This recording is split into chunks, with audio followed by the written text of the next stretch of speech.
housekeeping things. Please raise your hand if this is your first time in the African American Museum. Raise your hand, raise your hand, don't be shy. Well, we certainly hope that you come back. It is certainly a jewel of our city. So please come back. The exhibits that are here on a regular basis are amazing, and there are exhibits that come periodically that are absolutely fascinating. If you have a phone and you're trying to videotape this, we ask that you don't do that. We have 2 official videographers, okay? And so we would prefer this not to be videotaped because we would love for your friends to actually come in person, all right? That'd be wonderful.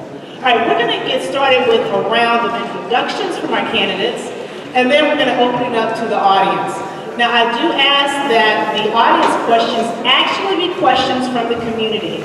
I'm going to ask that reporters not ask questions during today's forum. If you have a question and you are with the press, we ask that you connect with the candidates after we're done here. Is that fair? Yeah? And I do like call response. I don't know, it's just like a culture. So, is that fair? Yes. Thank you very much. Appreciate it. We have a timekeeper here. Another question, another survey question. Is this your first time at Monday Night Politics? Raise your hand. Wow, great, excellent. All right, well, this has been going on for many years, and you find that the audience questions are very provocative and very informative, and really kind of drill down to what's on folks' minds, okay? And so we welcome you to come to future Monday Night Politics. The ones we'll have next week will focus on Districts 8 and Districts 5, okay? And so we'll be doing this through the season. All right, I think we're getting ready to get started there. How's my front door? We ready over there? Ready over here. All good. All right, so I've been asked that some of the folks who are standing join some of the seats here. All right, because we've got some exit doors we need to keep opened up. If you're standing near an exit door, please shuffle to another part of the building. That would be much appreciated. Excuse me, would you repeat how an audience member asks a question? You may raise your hand. Oh, okay, I didn't know if it was written. And I'll recognize you. I'll try to vary the questions based on various parts of the room. All right? Every candidate has an opportunity to ask a question, to answer the question. Even if the question is pointed at one person, every candidate has an opportunity to respond. All right? You ready? All right, so I'm going to first start out with our opening remarks based on alphabetical order by last name. Again, that's 1 minute. I'll get out of the way. You're welcome to use this podium. All right? And so we will be starting with Mr. Avalon.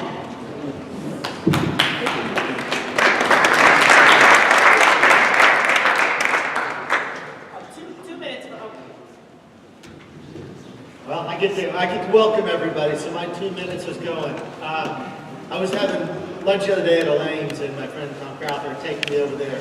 While I was there, I got asked a question. The question was really straightforward, which was, what do I think about the Fair Park Management contract? What do I think about the Fair Park Management contract? I'll tell you what I said in that conversation. I said, I think we asked the wrong question. We asked the wrong question. When I was a kid, we used to come over here on buses and go to the symphony. Didn't like the symphony. We came over here to the opera. Wasn't much on that. We came to the aquarium. I do like that. We came over here to the fair. My family had been working on the fair for 100 years. I enjoyed that. And what do I think of the management contract? I think we asked the wrong question. I think we flat out asked the wrong question. Did we listen to the neighborhood? Did we listen? Did we talk about it? We went and put a Band-Aid on some bleeding. You cannot do that. We have a great arts district, but what is the future of Fair Park? What is the future of the area? It is a gem of our city. It was the cultural center of our city. Cities are a sequence of neighborhoods and the ties that bind. Why am I talking about mayor? Why do I want to be a servant leader for the city? It's because we have to focus on our neighborhoods, we have to focus on the ties that bind, and then we need to make decisions, and we need to execute, we need to build. We need to build communities. We need to build communities. We need to build infrastructure. We need to build jobs. And at the end of the day, we need to build neighborhoods. That's what makes a great city. That's what I'm going to be talking about. Thank you.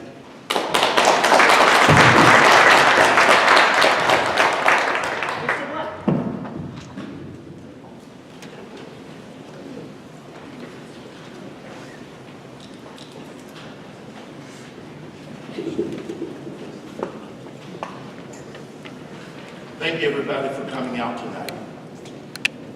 We have a lot of good things to talk about tonight, and I'm hoping that you'll ask the kind of questions that will bring the very best out of the candidates that are spending their time with you tonight. This program is about you. You get a chance to hear a little bit about us, about me. I'm Albert Black, and I was born just southeast of here in Fraser Courts Housing Projects. We came here to the Fair Park once we got beyond Negro Day at the fair. We came just about any time we wanted to. We stayed here, we had fun, we walked around, and we went home safe, because the neighborhoods were safe then. Much different today. Those same neighborhoods have been neglected. Those same neighborhoods are not kept in a manner that they should. We're going to talk about neighborhoods and some of the neighborhood redevelopment, neighborhood support, the neighborhood augmentation program that we have policies and administrations that we will recommend to our city.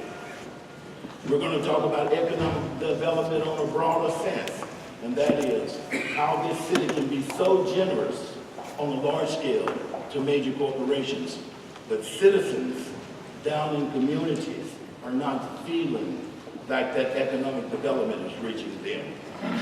We'll also talk about the 2018 bond program, what it has allocated for Fair Park, and what we should be thinking about coordinating our efforts in order to optimize the opportunity for citizens like you and citizens all over our city. So candidates, let's have a good debate tonight.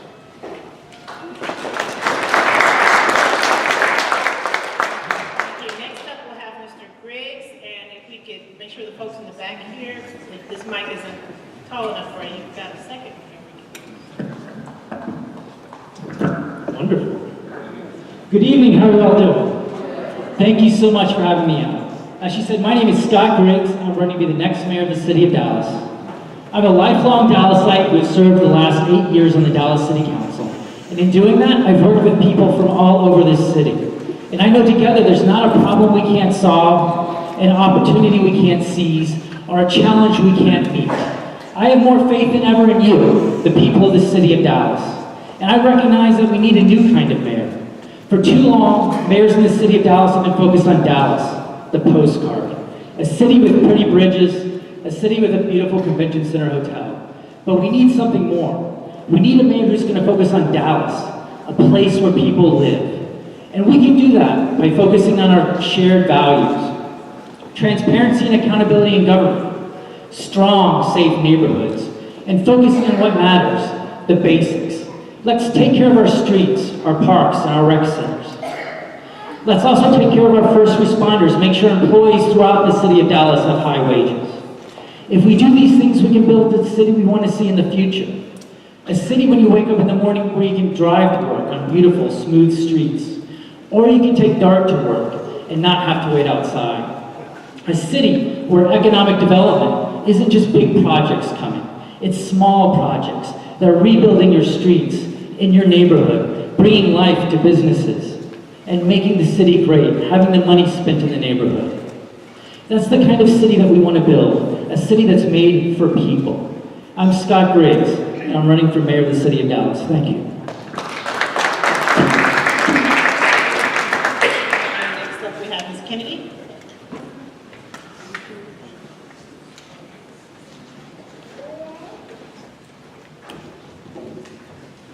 Well, good evening, and thank you for inviting me tonight. I'm running for Dallas mayor. I represent the views of the Socialist Workers Party, and the Socialist Workers Party is running candidates in 10 states in the United States in local elections in this election year. And we're running in this election to represent the millions of working people, small farmers, small proprietors that are not part of the so-called economic recovery. And you see it in Dallas, the boom in construction, the development, the massive real estate boom that's going on here. But for working people, there is no recovery. A lot of workers work 2 and 3 jobs to make it. A lot of workers are faced with the high incarceration rate in this country. That you got to ask yourself the kind of society we live in, when 40% of those incarcerated are African American. When 90% of workers that are in prison plea bargain, they don't even have a jury trial. These are the kinds of conditions we're living in. And these are the kinds of conditions that the Socialist Workers Party believe that working people are capable of changing, because we have changed things in this country. There have been historic struggles in this country. If you just look at these labor struggles in the 1930s, when you look at the historic civil rights struggles, that was historic, and that was led by ordinary working people. And that's why we have confidence we can do these kinds of things again, and that's what needs to be done if we're going to have a road forward for the future. Thank you very much.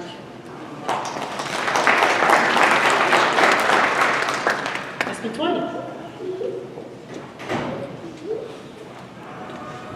Well, thank you very much for the opportunity to be with all of you this evening, and thank you for taking time to listen to us and to hear about this incredibly important campaign that we're running right now. The election is on May 4th, and you're going to see differences that could change the city for decades to come.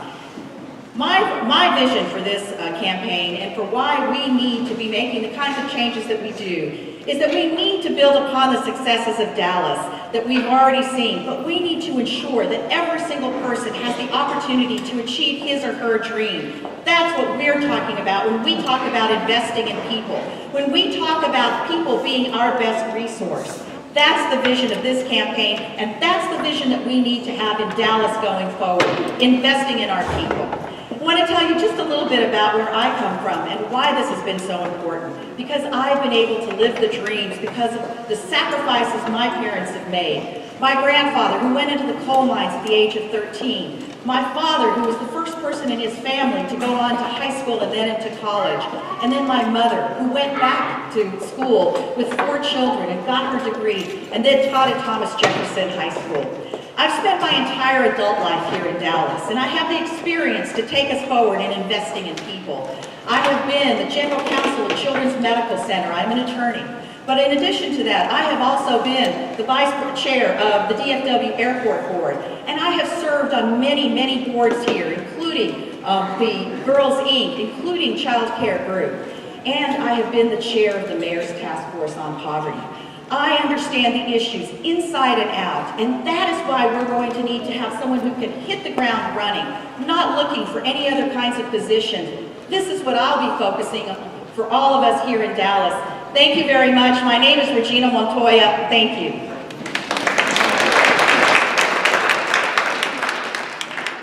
Ms. McPhee. Thank you for coming out tonight. My name is Lynn McBee, and I am running to be the next mayor of Dallas. A couple of things about me and why I'm running for mayor, because ultimately I'd like to earn everyone's vote in this room. I was born in Freeport, Texas, a small town on the Gulf Coast. I'm the child of a really strong public education. I graduated from the University of Texas at Austin with a degree in biochemistry, and then went on to work for a startup biotech and help grow the company to be the genomic leader in research today. For the past 5 years, I've been the CEO for the Young Women's Prep Network. We're investors in public education. We invest in 8 public all-girls schools across the state of Texas, and we've got one really strong school right here, the Irma Ron Helm Young Women's Leadership School. It's a school that's right up the road, and it's a school that since we opened it has boasted 100% high school graduation, 100% college acceptance, and last year, 358 young women in our network earned $53 million in academic and merit scholarships. We are changing lives and breaking cycles of poverty. For the past 25 years, I've been working on some of Dallas's most critical and challenging issues, from homelessness to domestic violence to human trafficking to my work with the Dallas County Community College District, getting a workforce up and ready for our city so that we can track jobs, we can track growth, and have economic development. I would be honored to be your mayor, and it's a time that we need to get on top of some very basic things. We need to recruit and retain police. We need to work on our basic infrastructure. We need to have accountability and ethics across the board. We need to start to look at how we invest and how we're champions for public education. And then we need to look at economic drivers and how we work people out of prosperity. I want to be your mayor, and I want you to have the best quality of life possible. My name is Lynn McBee. Please remember me on April 22nd for early voting. Thank you.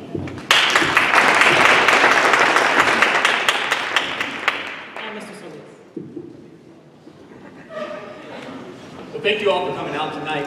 My name is Miguel Solis, and I am the grandson of immigrants who came to this country, ended up in Texas, met each other, fell in love, and went and had 4 kids, my dad included.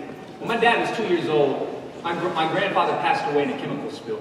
So my grandmother was left with 4 kids, speaking nothing but Spanish and a 4th grade education, and little hope. But luckily, there was something called the infrastructure of opportunity that existed for her and her family that allowed her son to thrive. Good education, public schools that they could trust, that they could put their kids in. Public transportation that got them where they needed to go because they didn't have a car and they relied solely on it. Housing that they could afford, that they didn't have to worry every month whether they were going to be evicted. Public safety, a community that felt safe. You could leave your doors unlocked and you could build community with other people who were from that community. And jobs and wages that got them the opportunity to make something of themselves, to afford to be able to go to high school and work, go to college and get your degree. I am standing here in front of you as a mayoral candidate because that infrastructure of opportunity worked for my family. What I realized serving on the Dallas School Board, having been a public school teacher in our city and in administration as well, is that that infrastructure of opportunity is not real enough for far too many Dallasites. So that's why I'm running for mayor. I want to rebuild the infrastructure of opportunity. Let's keep improving our public education system. And it's improving. I got a great friend that's here today, Trustee Foreman, who has been working with us on Dallas ISD and even before that as a leader, helping shape our education system to improve outcomes for kids. Housing. We have an affordable housing crisis. I want to be the mayor that works to try to solve this issue with you. Public transportation that gets people to where they need to go on time instead of the 4 hours it takes some people to plan to get there. Public safety. Let's invest in our police department so long as we're holding them accountable and that they build trust in our community. And jobs and wages. Let's have economic development in this community. Miguel Solis running for mayor, and I'll talk to you a little bit more about this evening.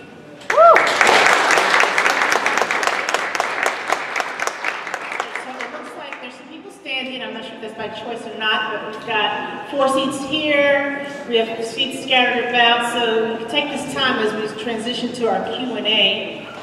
Grab a seat if you'd like. But first, I want to take a moment to recognize the sponsors of this evening. The key sponsor is with the Dallas Examiner newspaper. Could you guys please give them a hand? The editor,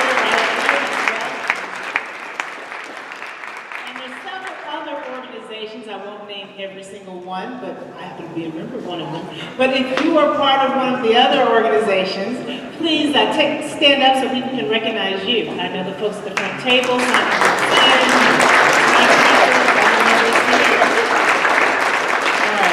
So these folks are working on a regular basis in the community without being in an elected office, right? Because there's lots of work to be done. All right, as you are ready in your questions and your thoughts, I'm going to ask that you hold your hand up very high. When you're ready to ask a question, I see someone right here. So what we're going to do is we're going to take this microphone, candidates, and we're going to go from inside to out, and then we'll bring it back. Everybody has 1 minute to respond to the question. Is that fair? I'll try to repeat the question for everyone. Okay, so this is the order for now. I have 3. I've got 1, 2, and 3 right now. And put your hands down, and we'll raise them up again, okay? Yes, ma'am. What is your question?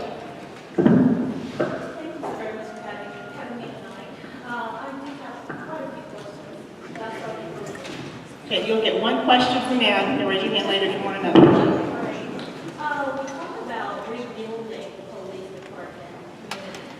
There's so many members of when people run for office, they make a lot of promises. Those promises a lot of times are big decisions. What I like to see is that when we talk about building the police department and bring more people on, that we actually bring on another accountability system, which simply means that we're going to have. And your question, ma'am, you've got 25 more seconds. What's your question? That we're going to basically input for there's a questionnaire where we find out the races within that police department. So, I'm sorry, what is the actual question? Are we going to basically create a system, basically hold police accountable before we hire them, to make sure that they're not racist before we hire them. That's very important. The question is will there be a system built to make sure that new hires at the police department are not racist? Is that- Thank you. We are at an all-time low, and we're about 30% down in our police. And as we look to recruit and retain police, we need to get back to a level where we can start doing community policing. If we can do community policing, then we'll have police that'll be in storefronts out in the community, so there will be a tighter bond and more connectivity between the civic, the community and the police. And so that's how we're going to start to really build up that trust piece, is to start getting our, recruit by a bit of a salary increase, and then look at incentive bonuses for police to stay, and then we look at quality of life on the job, and we look at community policing out in the community, such that you as a citizen is interacting with the police, and so you've just got more trust, and there's just a natural, hopefully these issues that you're talking about will not come up then. But we're at a critical place where we must invest in the police, and we need to look at all measures to make it a good working relationship between the community and the police. To my right. And we do need to invest in the training that we have for our police, and we need to make sure that we have that kind of training. The other part of it is that I would also ask that we start thinking about ways that we can ensure that our police are here in our communities, using our land bank better to provide opportunities for our police officers, for our first responders to be the first people to be able to live here in Dallas, because we don't have housing that is affordable for working class people here in Dallas, and we need to make that change. That's where I would start on it. And I also would agree with the weed and seed programs that we've had in the past, where we actually bring the police officers, because we need to get the opportunities to bring those levels up so that they can actually be in the community. So there is respect back and forth. But we need to have our officers here in Dallas knowing about their community. Thank you. Thank you. Yes, I support on the front end for training and for identifying officers that may be racist and implicit bias. We need to eliminate both those things from our officers. And recognizing right now how short we are on officers. We're at an all-time low at 2,900 officers. What does that mean? That means when you make maybe the most important call in your life, a call to 911, an officer is not going to arrive on time. Right now, 1/3 of priority 1 calls, lights and sirens, are not answered on time. Priority 2 calls, urgent calls, 2/3 of those calls aren't answered on time. To attract and retain more police officers, not only do we have to use the land bank to provide housing, not only do we have to implement a program where we give them home loans, first-time home buyer loans to attract them to Dallas, but we have to increase pay and benefits. That's why when I was on the council this last budget cycle, I helped raise the pay from $48,000 to $60,000. By having more officers, we're going to be able to answer the 911 calls, and we're going to have enough officers in our communities to have community policing that we all believe in and love, creating those relationships with the community. That's why I support it. Thank you. I'll build on some of what has already been said. I'm going to start with how we're going to support our police, because a good police force that recognizes the value of community policing is something that is good for our community. I want to make sure we take care of our police officers. Day one, as your mayor, I'm creating a citizens budget review commission. It's going to report to me, figure out where in the budget do we need to shift things in order to give our police officers a salary bump. If we can't get there, then let's be creative. I want to create a community heroes initiative that'll allow loans, low interest loans to officers that can be waived in 40 and 10 years. And then we need to grow our own police force. Carter High School, right now, we are growing our kids to be future police officers from the community. They live in the community, they know the community. Let's make sure that we build that in every quadrant of our city. I'll be the mayor to help build it. And lastly, we need to hold our police officers accountable. So we need oversight, and we need to make sure that that oversight has teeth. This idea of subpoena power, let's give citizens the ability to actually have a conversation about that use. But we can't do it if we're going to be fearful about that and build mistrust. We need to have that. Thank you. I'm going to build on the comments from before. First of all, using the land bank, putting officers in neighborhoods, outstanding. Having a review board report to the mayor, I don't agree with that. I think that subverts the system of a city manager system. We need to work with the city manager and the system we have. That being said, the real question was, I think, very pointedly about racism. How do we have racism? Racism is abhorrent. If anybody doesn't know it already, I'm Jewish. Racism, bigotry, unacceptable at any level, period, paragraph. It isn't just when we bring somebody in. We want them there for a long time. We want an ongoing program. So any program we have that we put in place for hiring, needs to also be in place in perpetuity with ongoing and a review board. Thank you.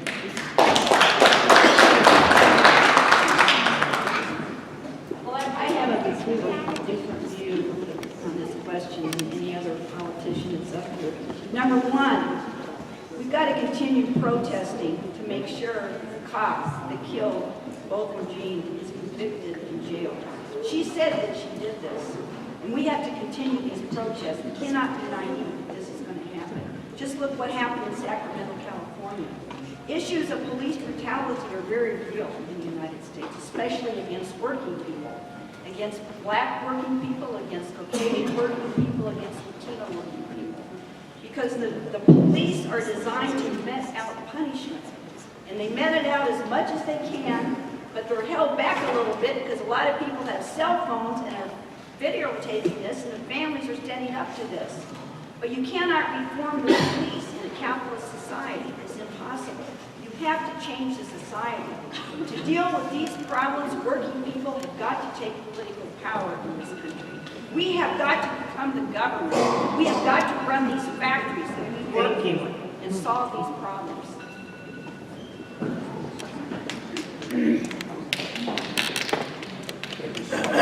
You know, building a better relationship with the police unions, the primary union in particular, has to be a priority. You know, as long as we are combating one another, and the union saying we didn't do it, with citizens saying it needs to be investigated, it's only strife that's going to take us too much to get over. There's so much morale that we can boost by doing other things while we're waiting on good relationships to develop between the unions and something else.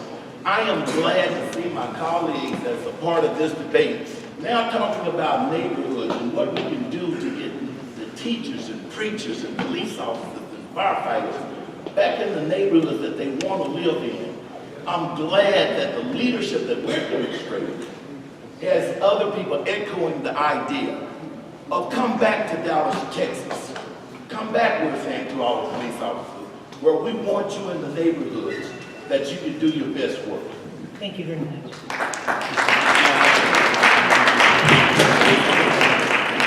Good morning. All right, our second question. Yes, ma'am, go right ahead. I'd like to know their plans to build middle-class housing and development plan for vacant land in southern Dallas and activating parish development. Also support funding for a positive image for southern Dallas.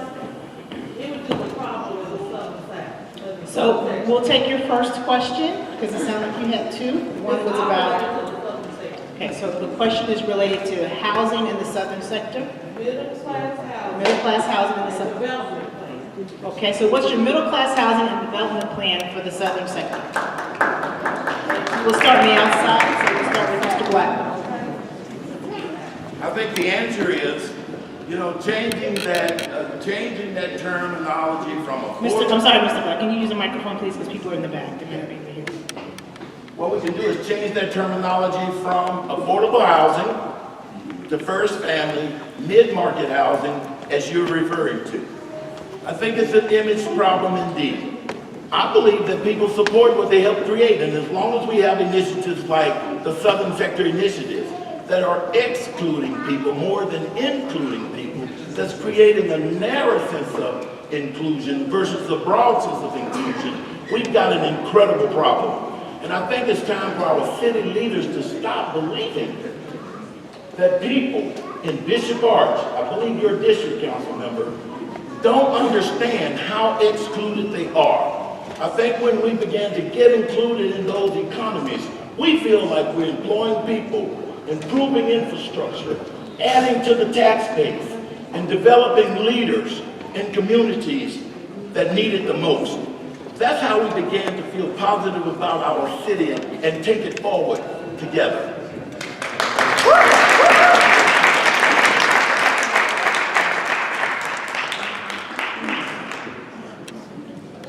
Thank you. I'm going to talk about housing. Before I do that, I want to go back to a comment from a minute ago. I don't think police officers are made to dish out punishment. That is not correct.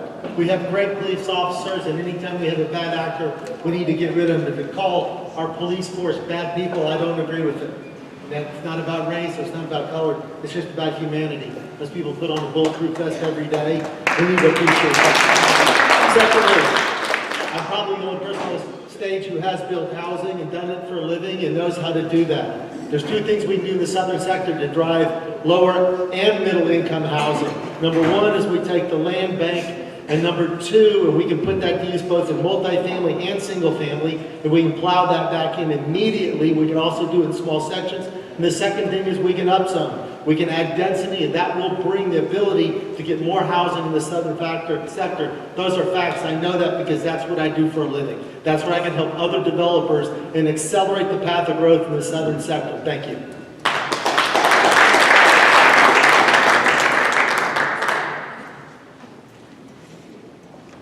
Well, the question of housing is a big question in Dallas and throughout the country.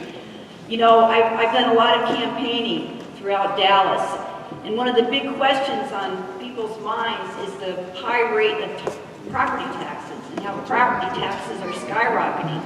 And a big reason for this is that people are being forced to sell their houses because of the gentrification that's going on. And there's real estate developers that come in and buy the property and then flip it for a big profit. Our party believes that we need to fight for a massive jobs program in this country at union scale wages to put millions to work, building housing, rebuilding the infrastructure. And how would this be paid for? Not through raising taxes. It wouldn't be paid for by taxes. It would be paid for from the profits, the billionaire corporations that working people like myself work for. I work at Walmart. I'm a cashier at Walmart. Before that, I worked in the coal mines for 14 years. These companies make billions of dollars in profits that we make for them. Let's use the profits to solve these problems. Thank you. Thank you for the question. On housing, we need to put our comprehensive housing policy into action. That's how we're going to build more housing throughout southern Dallas. What does that mean? We have a land bank right now that the city of Dallas has with 1,500 units, 15 lots of land. We need to turn those lots over, get them ready, get water to them, get the basic infrastructure that's needed for these lots, and then find developers, find community housing development organizations that want to build on them, and sell them for 20 for $1 and rebuild our neighborhoods. We need to look at other initiatives. We need to follow our comprehensive housing policy and protect some neighborhoods from gentrification because we know it's coming. Other neighborhoods where we know the infrastructure is needed, we need to build it. And neighborhoods that are ready to be built, we need to build it. And one big thing we can do there is fix the Oak Cliff Municipal Center. Has anyone tried to pull a permit there? It is impossible. It's just small businesses and small builders are suffering. We need to modernize Ocmok on Jefferson Street at the city of Dallas and make it easy to build permits and put people to work and build up our neighborhoods. Thank you.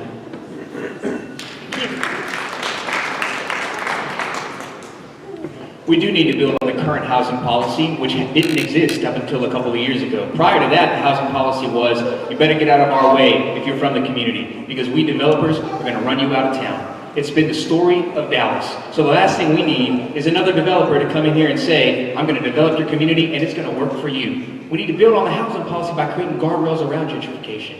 We need to take families in our communities today that already have houses and help them build their houses up, bring them up to code. Let's do that by creating a housing trust fund. Let's flip the land bank, yeah, but let's make sure that those land bank properties are affordable for families in our community that are impacted right now by gentrification. And then let's create tax abatements that lock their property taxes in so they don't get kicked out. But the last thing we need a mayor who's going to be in the community, who knows where Mill City is, who knows where the bottom is, who knows where Bonton is, and has been with the people, is of the people, and takes care of our people as well. That's what we need to do.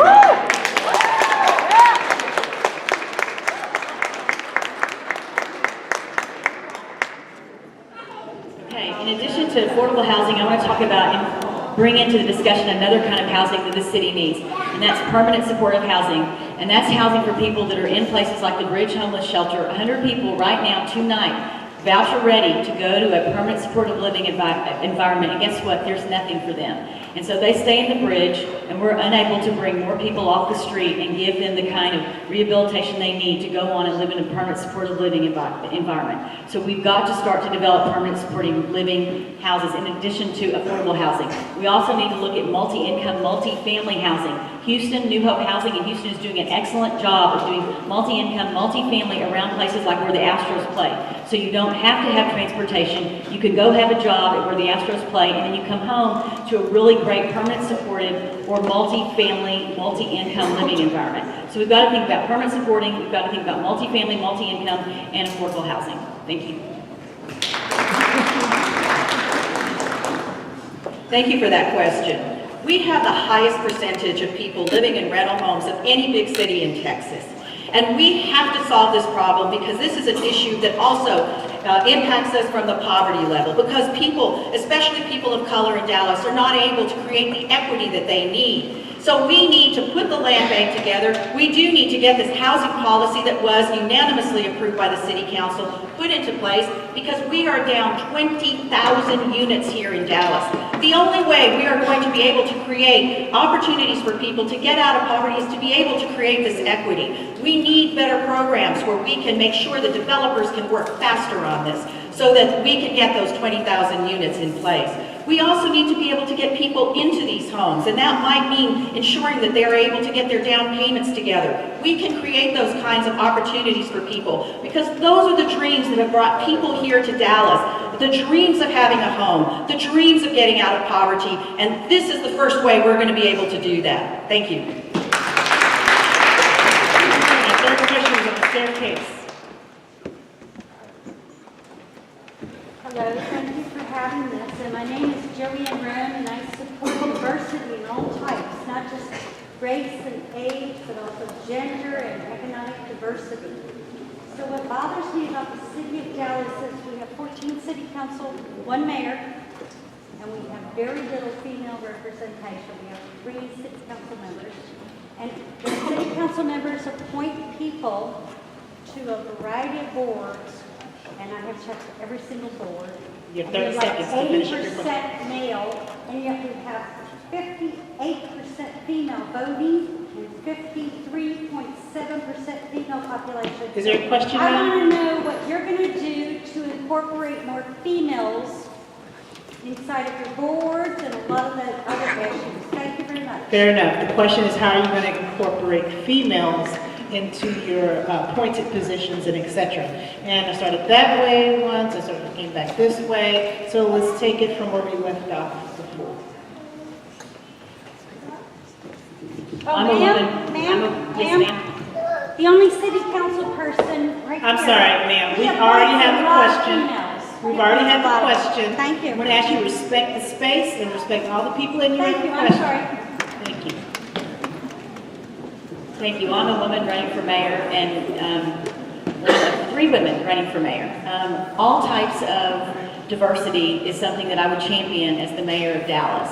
And that's diversity in terms of race, that's diversity in terms of gender, that's diversity in terms of sexual orientation, it's diversity in making sure that our city represents the community that we're serving. And so you would have my pledge that that would be something that would be high as a priority to make sure that our community is reflected in the city council members, and that also the city council members are looking and making sure that we're making appointments to task force and boards and commissions, that it represents the community that they're serving. Thank you.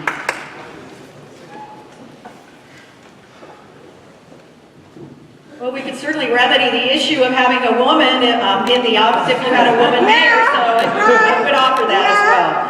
But what I would like to say is that there is incredible diversity in our city. 25% of Dallas is foreign-born. 43% of Dallas speaks another language other than English. We have been a city that has been a majority-minority city for over 2 or 3 decades at this point. And it is critically important that we bring the voices of Dallas to these boards. I have served as the vice chair of the DFW Airport Board, and I know how important it is to bring that kind of voice to other kinds of commissions as well.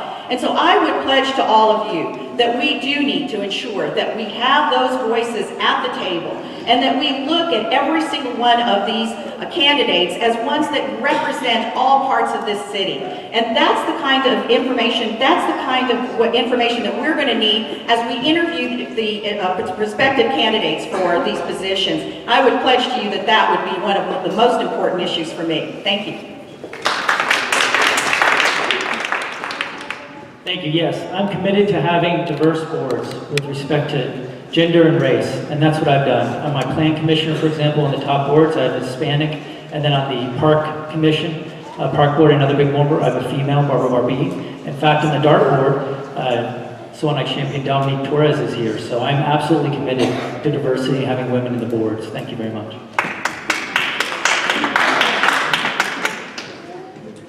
Not only am I committed to it, some of my life has been dedicated to ensuring that we are growing talent from our community, specifically the Black and the brown community, to ensure these individuals have an opportunity to be decision makers. I created an organization, it's a nonprofit organization, and we have been cultivating younger folk who want to get involved, who historically have not had the opportunity to be appointed, to not just be appointed, but then to run for political office if they want to do it, and be elected. And what we've done with that, now we've got state representatives, city council members, DART appointees, Dallas school board members, and many others who are sitting in positions of influence and making decisions for the people of this city, and I mean all the people. So for me, this is an easy question, because I'm not just going to talk the talk. I'm going to walk the walk, and I'm going to make sure that we ensure people have access who haven't had it in the past. By the way, of all the people that have gone through our program, there have been about 70% are women. So you've got my commitment to make sure that women, and some of them are in this crowd tonight, women are going to have a seat at the table of decision making.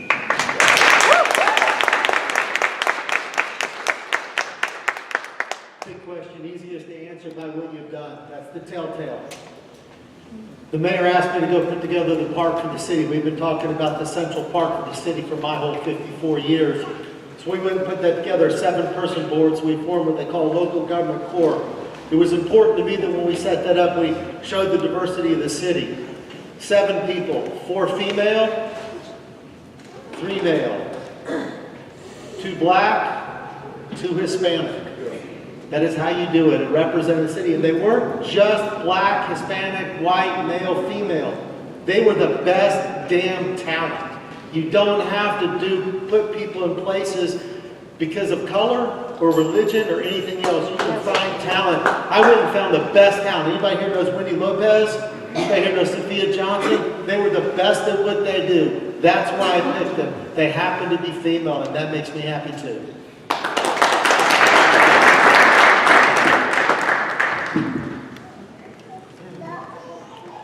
Well, you know, I think that a lot of the comments are ignoring the fact that we're living in a world where there is a deep economic and social crisis. It's masked right now because there's this little upturn in the capitalist business cycle. But it's only a matter of time before what we saw in 2008 happens again, because that's the way the system functions. But the world is getting smaller and smaller. There's only so much room in the world that the capitalists can go and make profit. So what do? They take it out on the workers. They drive the wages down. Wages are stagnant in this country and have been for years. And I think the idea that we can begin to make gains for working people by just getting a lot of women of any stripe on a government body is an illusion. It's going to take a fundamental change. It's not going to come through a gender change. It's going to come through a class change, because we live in a class-divided society where profits dominate. As long as we have that system, we're going to have these problems.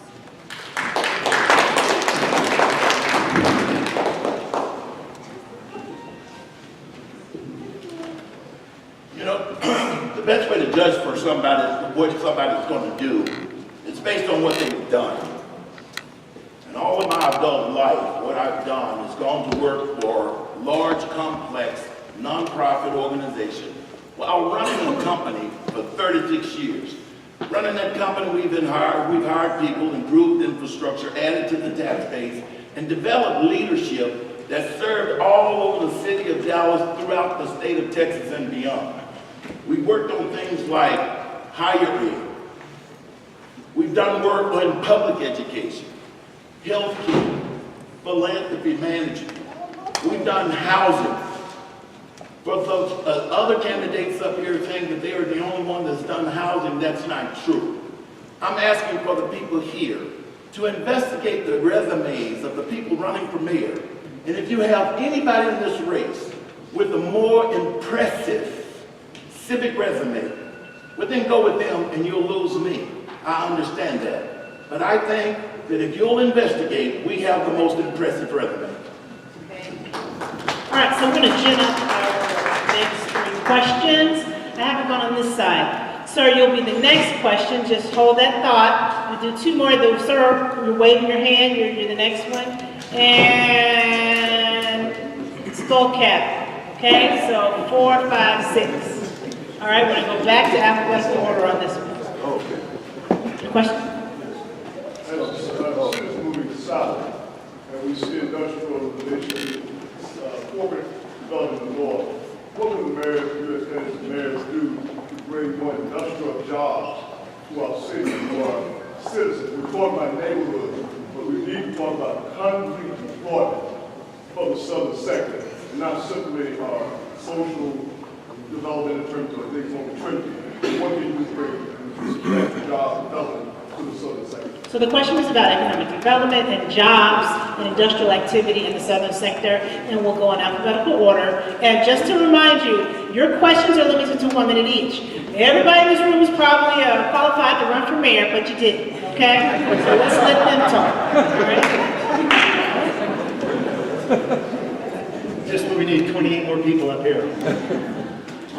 First 25 years of my career in Dallas and working for other people, the first 10 were for a man named Ross Perot building a project called the Lions in Fort Worth. The question was very specific to industrial. I built the first 25 industrial buildings at Alliance. Those are industrial. We have the intermodal in South Dallas. How do you stimulate the intermodal in South Dallas? There's a couple things. First of all, our DART ends a mile short. Where's the last mile? You have to have access. Access is everything. Number 2, we can incentivize growth down there to build faster and build different jobs. Everybody talks about corporate welfare. We're beating up on corporate, but they create jobs. Small companies, medium, large. We can accelerate job growth by working on an incentive package down there where the incentives are geared towards our citizens. That is exactly how you actually execute.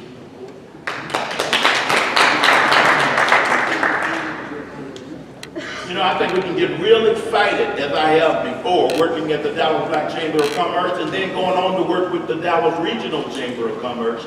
We can be real excited going around the world, if not just the United States of America, pulling companies back to Dallas that we know will get involved in the kind of thinking, planning, implementing that we expect for them to do. We want them to do it south of the Trinity River. We want them to do it east of the Western Flank.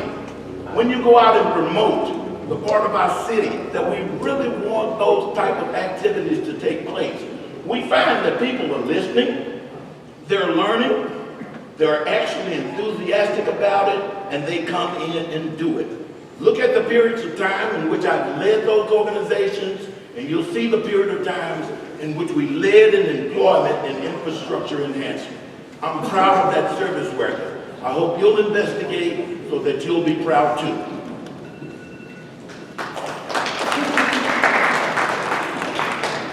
Thank you. To bring more jobs, to bring better wages, I'll put an economic development policy in place that will do it. Today, you look around and you see jobs coming. You see the Amazon warehouse opening out in West Dallas. You see warehouses down the Inland Port, other industrial jobs. You know what they're all doing? They're taking tax abatements. They're taking all of our money. You know what we're not doing? We're not requiring them to hire Dallas. We need to have an economic development policy in place that says if you come to the city of Dallas and you take our money, you take our tax abatements, you need to hire locally 50%. That's how we're going to get the number up. Then we need to go to part 2 of that. If you're going to take our money in the form of tax abatements, you need to pay $15 per hour. That's how we're going to improve the situation. Right now, today, these new warehouses being built in West Dallas, they're hiring maybe 20% from the city of Dallas, and they're paying $10 an hour. Let's change that with an economic development policy that puts your taxpayer dollars first, hires locally, and increases the wages. That's how we'll bring it home. Thank you.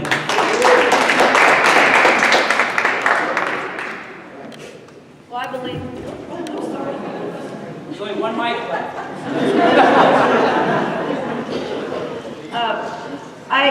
This is a very important question, the question of jobs. And I believe that I think it's directly related to the need to rebuild the labor movement and to rebuild the unions in this country and to build unions of a different kind, to build unions that fight for the social conditions of working people as a whole. It's desperately needed. The unions have been decimated in this country. And a lot of workplaces that are making workers do the work of 2 and 3 people at very low wages. These are the conditions. And these are the things that I believe we can change. And I don't believe electing a politician is going to change these things. It's through struggle. And that's why working people have to begin to see that we are the answer to the problems that we face. And in past history, working people have changed things. There have been revolutionary things done in this country, and we can do these kinds of changes again if we begin to build our struggles. Thank you.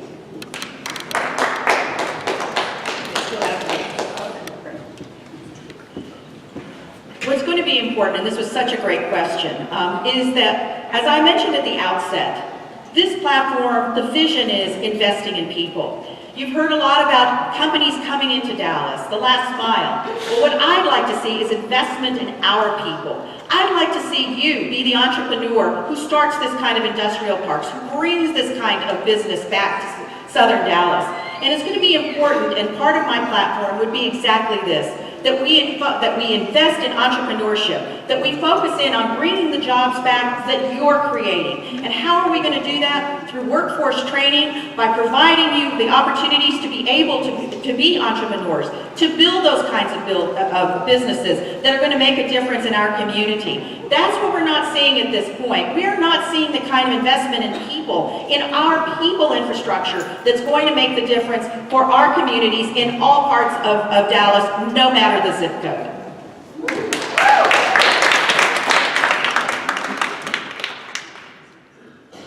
We need to continue to invest in things like the Dallas County Community College District, where we've got 70,000 students right now that are in college and they're getting a trade or a vocation. All the nurses, all the LVNs, and a lot of the RNs, culinary arts, mechanics for airplanes and automobiles are going through the Dallas County Community College District. Right now we've got 19 early college high schools that are pairing corporations with high schools in Madison, Lincoln, Southeast Oak Cliff. High schools where kids were not normally coming out with these trades and these vocations and getting good jobs. And so we need to continue to encourage Dallas County Community College. We're going to grow out to 31 early college high schools so the kids that are graduating from high school, have a 2-year associate's degree, can go get a meaningful job and get a meaningful wage and work their way out of poverty. Thank you. Unfortunately, being the last on this, there's not much more that I can add, given that many of the things that have been said have been things that I've either said that I would do or things that I think I agree with. We do need to make sure that from a tax incentive standpoint, that these businesses are actually building community benefit agreements with our community so that we can benefit from these jobs that come with it. We need to make sure that we don't just settle for jobs. We need to grow our own businesses, and our people need to have the opportunity to be those entrepreneurs. We need to make sure we take care of our people and that they can fill these jobs when they actually get to the jobs. So workforce development amongst our community college district and DISD, I agree with it. In fact, heck, I work with Trustee Foreman and others to actually lay the groundwork for that. So we're doing that as well. But all this, none of it will matter if those dollars don't stay in the South. Where do we go to see a movie south of 30? Lancaster, Duncanville, DeSoto. We need to keep those dollars in the South. And we can only do it if we have businesses that can be effective, efficient, and thrive in the South. I'll be a mayor that recognizes those things and takes action on it.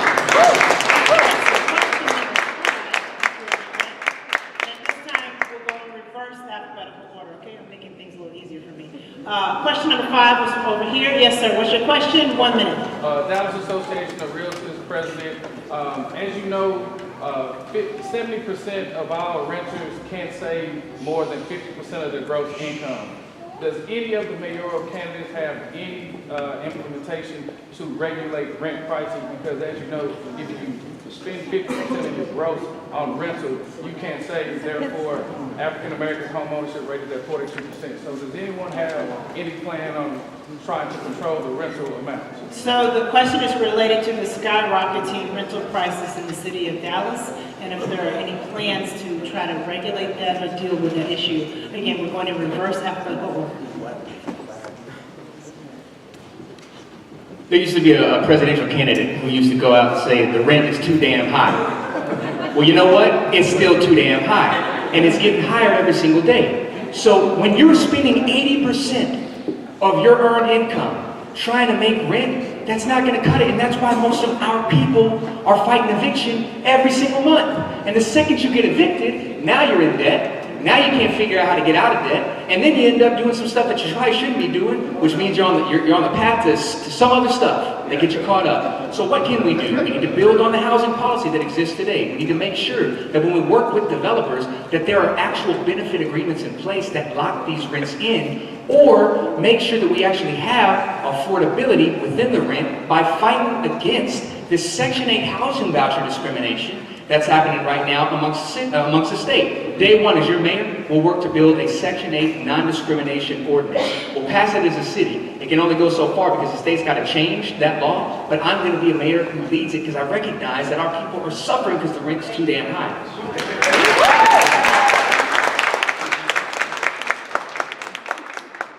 Mentioned earlier, it is an issue for us that we have so many people in our community living in rentals, and it's the highest percentage of any of the big cities. And you see what happens in these situations.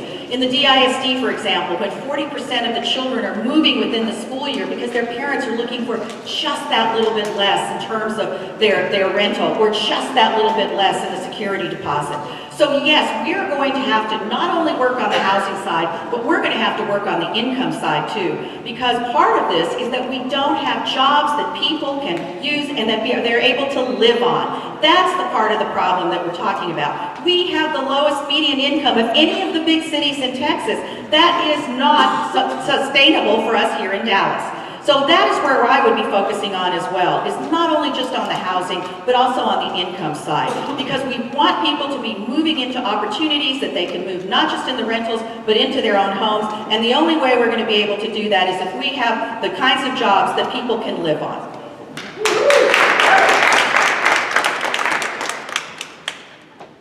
We need to look at a lot of different things in terms of our housing structure and availability and the assets that we have. As we continue to grow and develop different neighborhoods, and we continue to see neighborhoods come and thrive, we need to look at things that are going to enable residents that have been there for generations to stay in their homes. And so we're going to need creative things like freezing property taxes so that they can stay in the home, and if they want to cash out and they want to see the rise up, then they can do that. But we've got to keep neighborhoods intact, and we've got to make neighborhoods where families have been in for generations able to stay. And through creative things like freezing property taxes, we can do that. We also need to look at some things like, what are things that we can do to enhance a public voucher?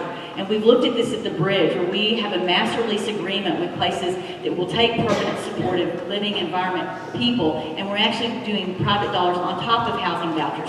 So you've got the private dollars on top of the public housing voucher, and you have a master lease agreement. So it's really kind of a beautiful marriage of the public-private partnership, and it's something that's enabled us to get some of our people at the Bridge into a permanent supportive living environment. Thank you.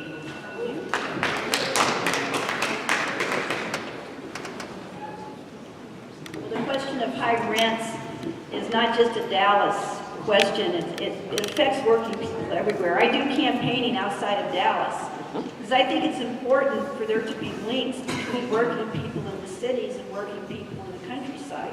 A lot of people from Dallas are moving to the countryside because they can't afford to live here. And a lot of people in Dallas go out of Dallas to get jobs that pay anything. A lot of people are driving from Dallas to the Permian Basin to frack because they can make money doing that. They can't live there, they can't have their families living there. But this is part of the crisis that we face in the kind of society that we live in. And the only way to change these things is through fundamental ways, through working people taking political power. This has actually happened in the world. This happened in Cuba in 1959. A revolution was made in Cuba that is constantly put down by the U.S. government. But I believe it's a revolution you can draw lessons from. And when the working people took power, one of the big questions they took up was the question of housing in Cuba.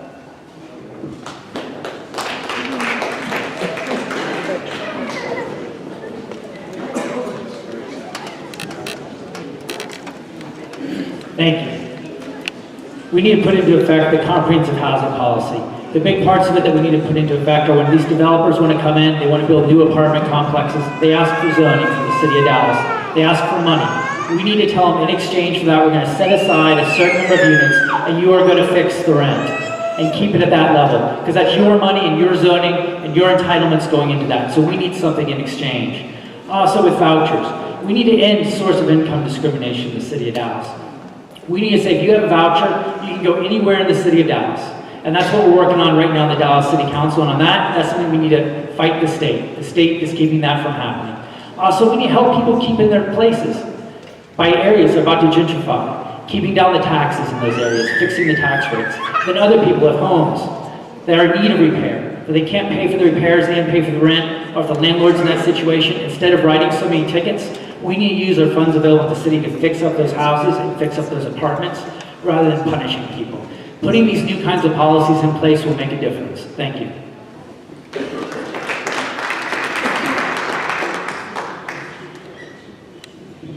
I'm so hopeful.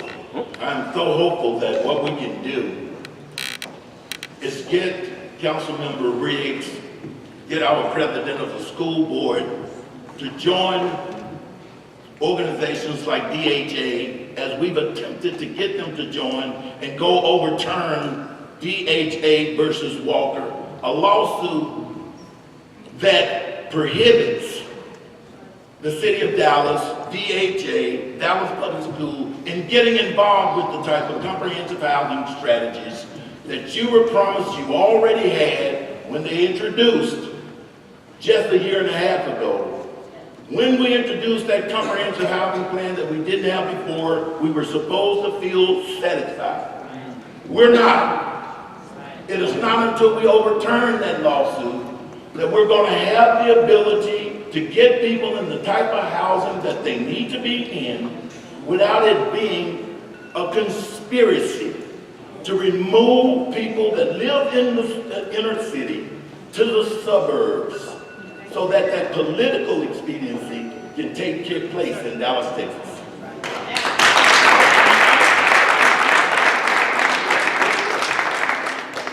Well, I have the auspicious on this one, the auspicious position of being last, and a lot of what I would say has been said. I'm going to go back to one piece, and as a realtor, you asked a hard question. You asked a really hard question, so let's get real on the answer. You cannot rate set the private sector. So you have to focus on how you work it with a comprehensive plan. Never thought I'd agree with Councilman Griggs, but I agree with him completely. I agree with Mr. Solis over here on how it's a state issue. You have to work on those, and then you always get back to one thing, which is education and jobs. You have to drive income, that drives opportunity, that drives hope, and then we have to work with a comprehensive housing program. It won't happen in the private sector, let's be real. So let's get it through the public sector. Let's get it done right, and let's make it happen. That's what we're going to do.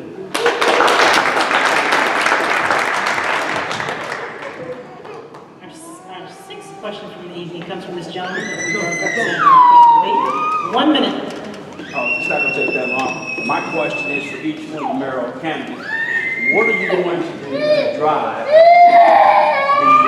living wages in these undeveloped communities in Dallas where individuals can work in the community and also live in it? What are you going to do to drive wages? Living wage jobs to come to these communities so people can live in their communities and work in their communities. So people can live and work in their communities. We have another economic development, perhaps / housing question. Depends on how you see it. And we'll go in alphabetical order this time.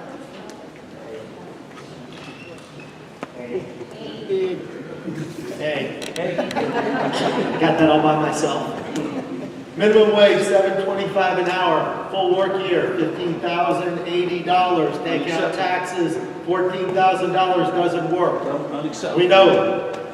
Here's what we also know. 65% of the businesses in Dallas, 65% of them are small businesses. They're started by small business. If you jump from $7.25 to $15 an hour, the unintended consequences, you're going to put a lot of small businesses out of business. So how do you work that out, right? You've got two pieces. We don't want to hurt our small businesses or mom and pops, but that's me, right? That's what I did, but we want to get wages. You have to grade 8 wages going up, because if you take 7.25 to 15, that means that 12 went to 17, 15 went to 20, and it's all good. So you have to structure it in a very timely manner, and the last thing you want to do is drive all those jobs out of Dallas. We want them here, so you have to be very, very balanced on this very delicate situation, but you want to do it.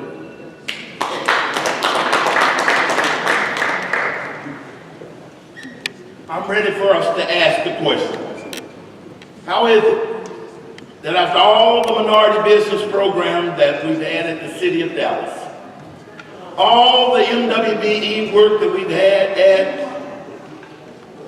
Dallas schools, all of the work that we've had at DFW Airport, what on earth happened that we haven't produced more success in the African American, Latino, and women community? Raise your hand if you've attempted to run your business and found insurmountable odds in order to do it. That's right. Raise your hand. Now, I've run a business in Dallas, Texas for 36 years. I've never done a contract with the city of Dallas.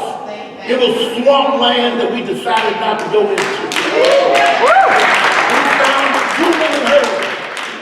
too many hurdles at DISD. Too long for them to embrace one of their own. And DFW Airport ignored us because they could. We have to stand in creating jobs in our community. It's because we insist on being business people.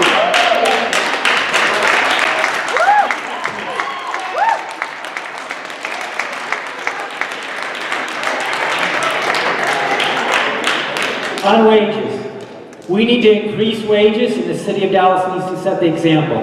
When I got into Dallas City Council 8 years ago at Love Field, temporary workers, sanitation workers, all other types of workers in the city of Dallas, we had so many that were making the federal minimum wage.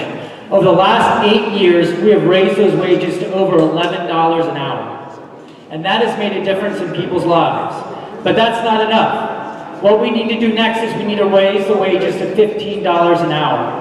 For our temporary employees, for our sanitation workers, for our employees at Love Field, for our employees at DFW, for all employees of the city of Dallas, we need to lead by example and raise the wages to $15 per hour. We need a new kind of wage policy that recognizes people need to take home more money, and we need to do that now. Thank you.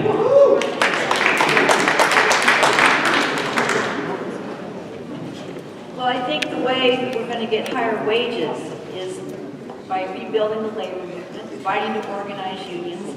And I think another key question is the question of amnesty, winning amnesty for the millions of undocumented. Because think about how they've driven down wages in this country.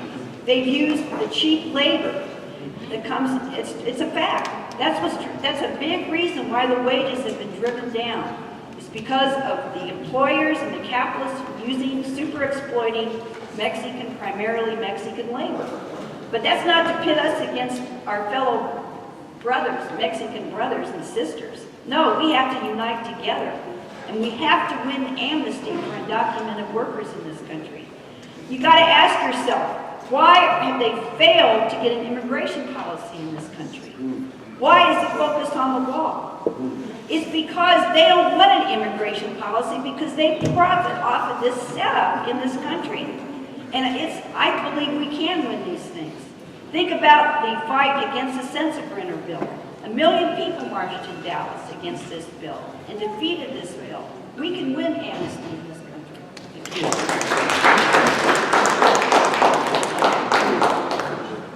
Should I talk? We don't know our alphabet. I don't know. I've been working really hard for the last 5 years with a school right up the street. It's called the Armor on Hell Young Women's Leadership School. And we've been investing in these girls, and we've been showing them the way out of poverty, and way out of talking about minimum wage.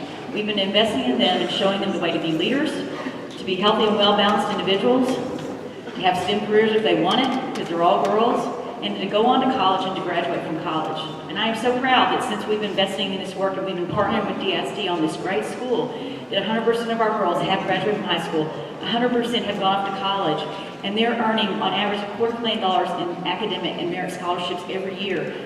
We're no longer having a discussion about minimum wage. We're having a discussion about what medical school you're going to go to.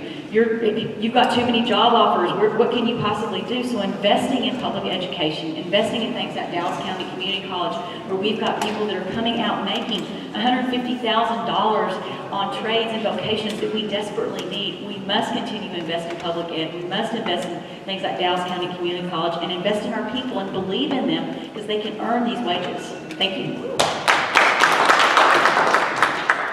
Over my tenure as the chair of the Mayor's Task Force on Poverty, I want to share with you some sobering statistics. 100,000 children are living in poverty as we speak here in our city of Dallas. Half of Dallas is earning less than $50,000 a year. We have children, 50,000 kids, living in extreme poverty. That's $14,000 or less that a family of four is making. That's some of the realities that people are living here in Dallas with. 13% of our community, which has a 9th grade education or less. My platform and our goal is to start focusing in on investing in people from every sector of this community. And how we're going to make that change is that we're going to have better GED programs. We're going to have apprenticeship programs that are paid. We're going to have to be focusing in on workforce training that makes that kind of difference for our children and for their parents. That's how we're going to increase the minimum wage. And then we need to bring employers in as well that are also going to be paying the wages that people can live on. The recommendations we made from the task force included doing exactly that, and we made those changes.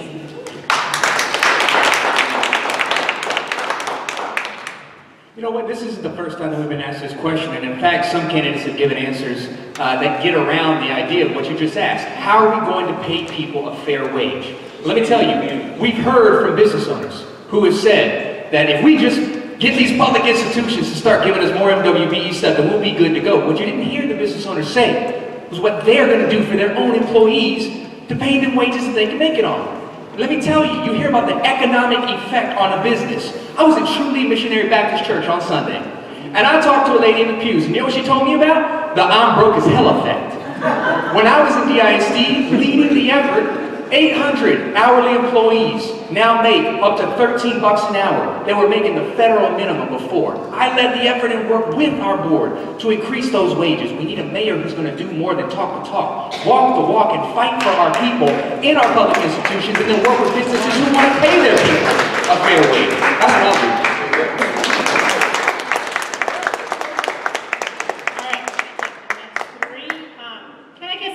Under the age of 25. Anybody under the age of 25? Young lady in the red will be next. That'll be 7. Okay, I'll go above 25 and then put way in the back in the other red back there. And over here, I haven't gone on this side. All right, so that's 7, 8, 9. Remember your numbers, okay? Ask a question. Don't run from me. Oh, you got 1 minute. Yes, ma'am. So I want to clear yes or no, not a political twist. Will you stand with dreamers and working to protect our rights? If so, what are you actually going to implement and do to ensure that you are going to protect our rights? All right. That's a yes or no question regarding dreamers. You're going to stand with dreamers and protect their rights, and what are you going to do about it? All right. We will now go back to which order would you like to go? We'll start over here. Well, the answer is yes. And I will tell you why. Because I have chaired one of the most important civil rights organizations, the board, the Mexican American Legal Defense Fund, that took that case absolutely. And I remember the stories of the folks of our CEO, going to the Supreme Court to argue for the DAPA case as well. And this is really important for our city because we have a very diverse city. 25% of our city is foreign-born. We have to ensure that people can create their economic opportunities to dream for themselves and dream for their children as well. So I would be there making sure that all civil rights are absolutely enforced. Not only those, but also voter suppression issues as well. Those are the kinds of issues that are going to make our city a bigger and stronger and better city. So my answer is yes.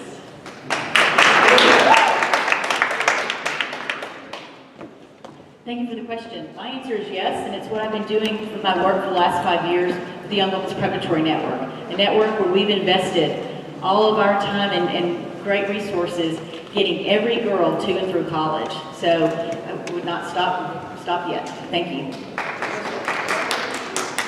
She's one of our students, so thank you for the question. Yes, I'm going to stand up for the Dreamers, and you know why? Because at one point, somebody stood up for my grandmother, who was an immigrant to this community, and made sure she got what she needed so her son could get what he needed, so her grandson could ultimately do the things I'm doing today. Here's how we're going to do it, though. Let's be specific. Number one, we're going to get municipal IDs done in this city so that Dreamers have access to an ID. Number two, we're going to grow the Welcoming Communities and Immigrant Affairs Office being led by Liz Cedillo. We're going to make sure it's got the budget necessary to support Dreamers.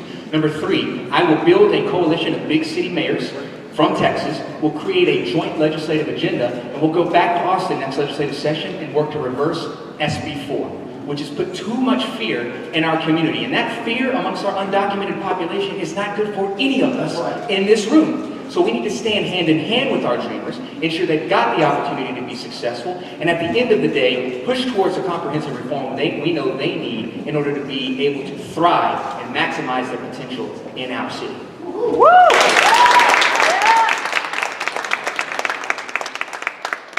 Yes, absolutely yes. It's so important that people have a future and can believe in the future and can dream. And so what I did when I got in the Dallas City Council is we worked towards this end. And that's why we started the office, the Welcoming Office of Community Affairs. It is engaging our communities, making sure that people feel welcome, making sure people feel safe. And we are putting the money in this to move as fast as we can. And it needs to happen today, is that we need to have municipal IDs. That's what we need to do. Then we need to look at other issues that are going on. It came up recently where we saw with people were getting tickets. Young people were getting tickets for being out too late past curfew. And what do we say? That this ordinance is being used to discriminate against young Hispanics in the city of Dallas. And I'm one of the voices that said, no, we don't need an ordinance that criminalizes individuals and criminalizes youth. So that's how we move things forward. Move things forward with the IDs. Move things forward, finding laws and things that are criminalizing our youth, particularly our Hispanic children, people of color, and saying no. Thank you.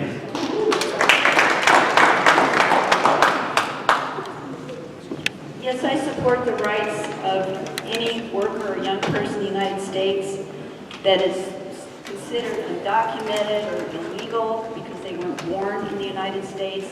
I think that's something we have to unify and fight. I think it's something that's winnable.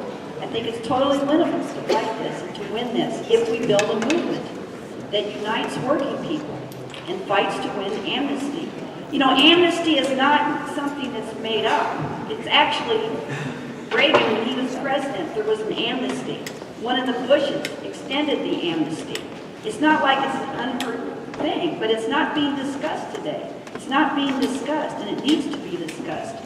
We need to fight for it. We need to build a movement again in this country, similar to what we saw in 2006, when millions of workers, mainly Mexican workers, went into the streets all over the country, in small towns, big cities, and fought and defeated a reactionary bill to criminalize undocumented workers.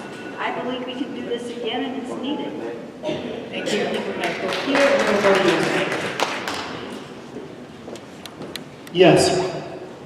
I was at Jubilee Park the other day, and I was in the library at Jubilee Park, and I was in there with these exact Dreamers. And I was listening to them talk, and I was listening to one of the mothers in there. And the direction went to the mother to tell her what colored dots went on the books because she couldn't read and she couldn't speak English. It is a much broader issue than just a dreamer. Anybody who's here, this is the melting pot. We're all immigrants. Everybody here, if you're here, you deserve care, you deserve health care, you deserve love, and you deserve protection. We can work on this, but it's a much broader issue than an affirmative yes.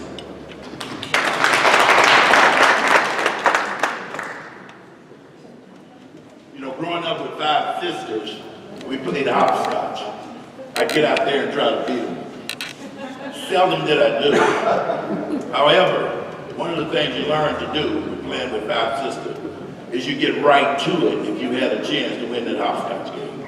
You stop getting all over the line and messing up. You see, we've been hopping, skipping, and jumping around this particular issue, but I think people really want to hear, to find the security in this matter that they should, is that yes, we'll be behind the Dreamers and other people like them. And Dallas, Texas needs to be a sanctuary city. And that's how you play it when you're not playing hop, skip, and jump. All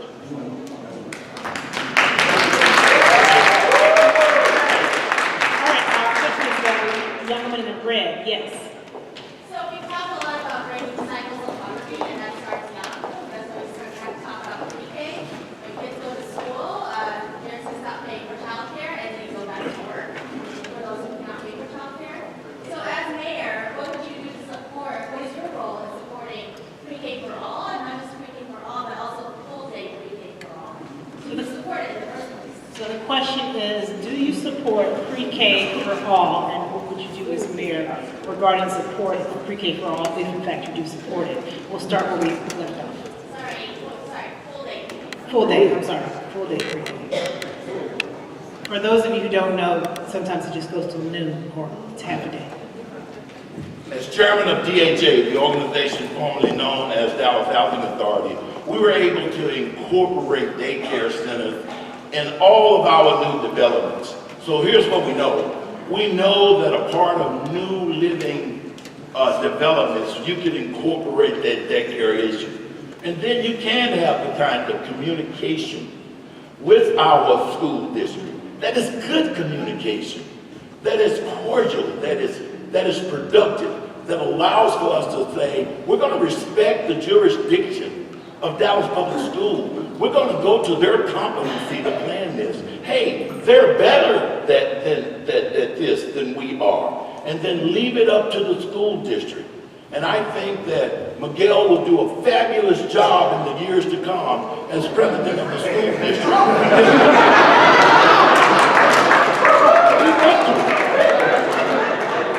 Don't y'all take him out of that job. He's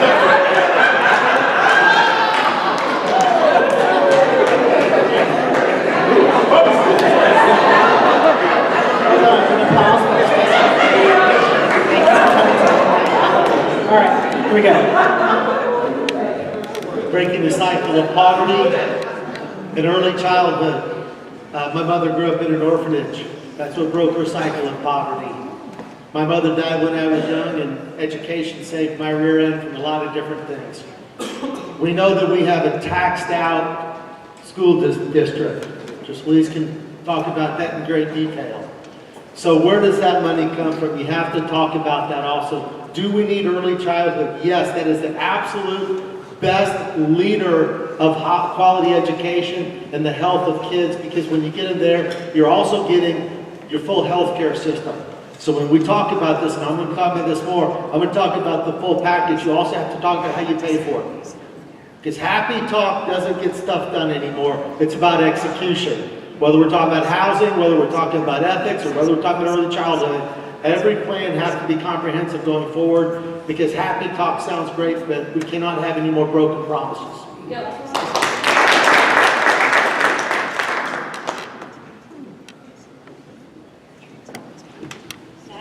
I think child care is an extremely important question. I work with a lot of young women at Walmart who have trouble with this, finding someone to take care of their child. Many working people today, young working people in fact, are still living with their parents because they cannot afford an apartment, they cannot afford a house, they cannot afford child care for their children.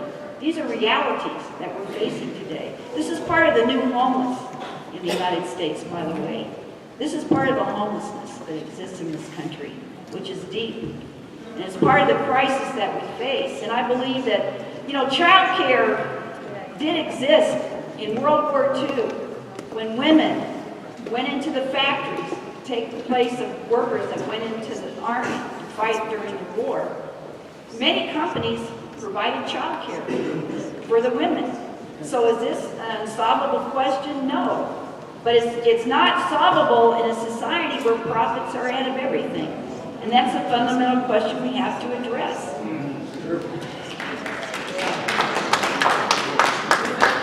Thank you. I support universal pre-K all day. We need to make it happen. Not having it is morally wrong, and what we need to do is stand up to the state and in what's called recapture. Over the next 5 years, about $1 billion in taxpayer money are going to go back to the state, and the state's going to do with it what it wants, and they're going to pull it out of education. We need to put it into that and pay for this that way. Also, we need to help families. What happens right now when someone gets sick? A single parent gets sick, or the child gets sick. That's even worse. Then they have to decide, are they going to stay home with the child or go home and go to work and get a paycheck? We need to put earned paid sick leave into effect now in the city of Dallas so single parents don't have to make the impossible decision of going to work for a paycheck or staying home to take care of a sick child. If we do universal pre-K all day and take earned paid sick leave, we will put our families in a much better position in the city of Dallas. I support both. Thank you.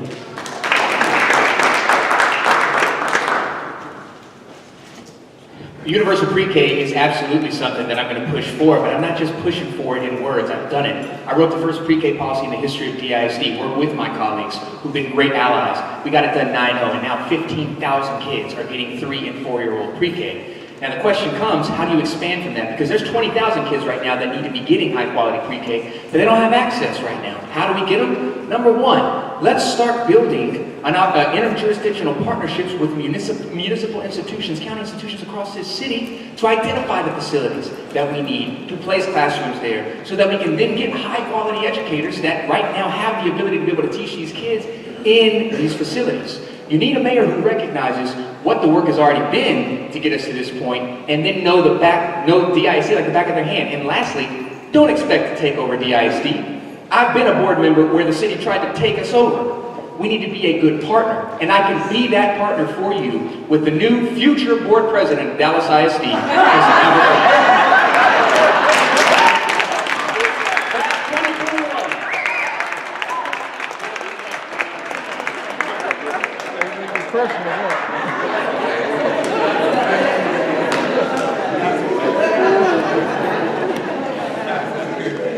So yes, I'm for universal pre-K, but I also want to bring something else into the discussion, and that's the 0 to 3. We know that in the years 0 to 3, that children from poverty will have what's known as the 30 million word gap. And so we know that from parents that can read to their kids or can have a book in front of a child, that they're going to have 30 million more words in their lexicon than kids that are from poverty. So I think we need to start thinking about how we think about public education. Public education has always been pre-K through 12, or perhaps we start thinking about it as what are we doing in that 0 to 3, and what kind of child care are we providing in apartment complexes? What child care are we providing in office buildings when we pulled a permit? Really great child care that's got a curriculum that kids are being interacted with, and they're learning and they're reading. And so I think we've got to think about this in a little bit longer, played out the 0 to 3 year in addition, so that it's not just a discussion about pre-K forward, but it's about that 0 to 3 and how are we getting those kids that are from poverty up to learn those 30 million words. Thank you. For the next mayor, it is going to be important how we execute and how we make these kinds of changes that we're talking about. Let me give you an example with the Task Force on Poverty. We came up with the issues starting out with 38% of our children in poverty, now down to 31%, but it's still 100,000 children. How did we do it? We didn't do it the way Dallas has done it before, where you do a little here, a little there, and everything is siloed. We brought everybody together to work on these issues. So pre-K early education was one of the first recommendations we made, and we were glad that we were able to bring it to the DISD and that they finally got that through the parts that we did, because that was what was important. In addition, we also recommended that we would have that Office of Welcoming Communities and Immigrant Affairs. Again, another part of what changes the poverty cycles in Dallas.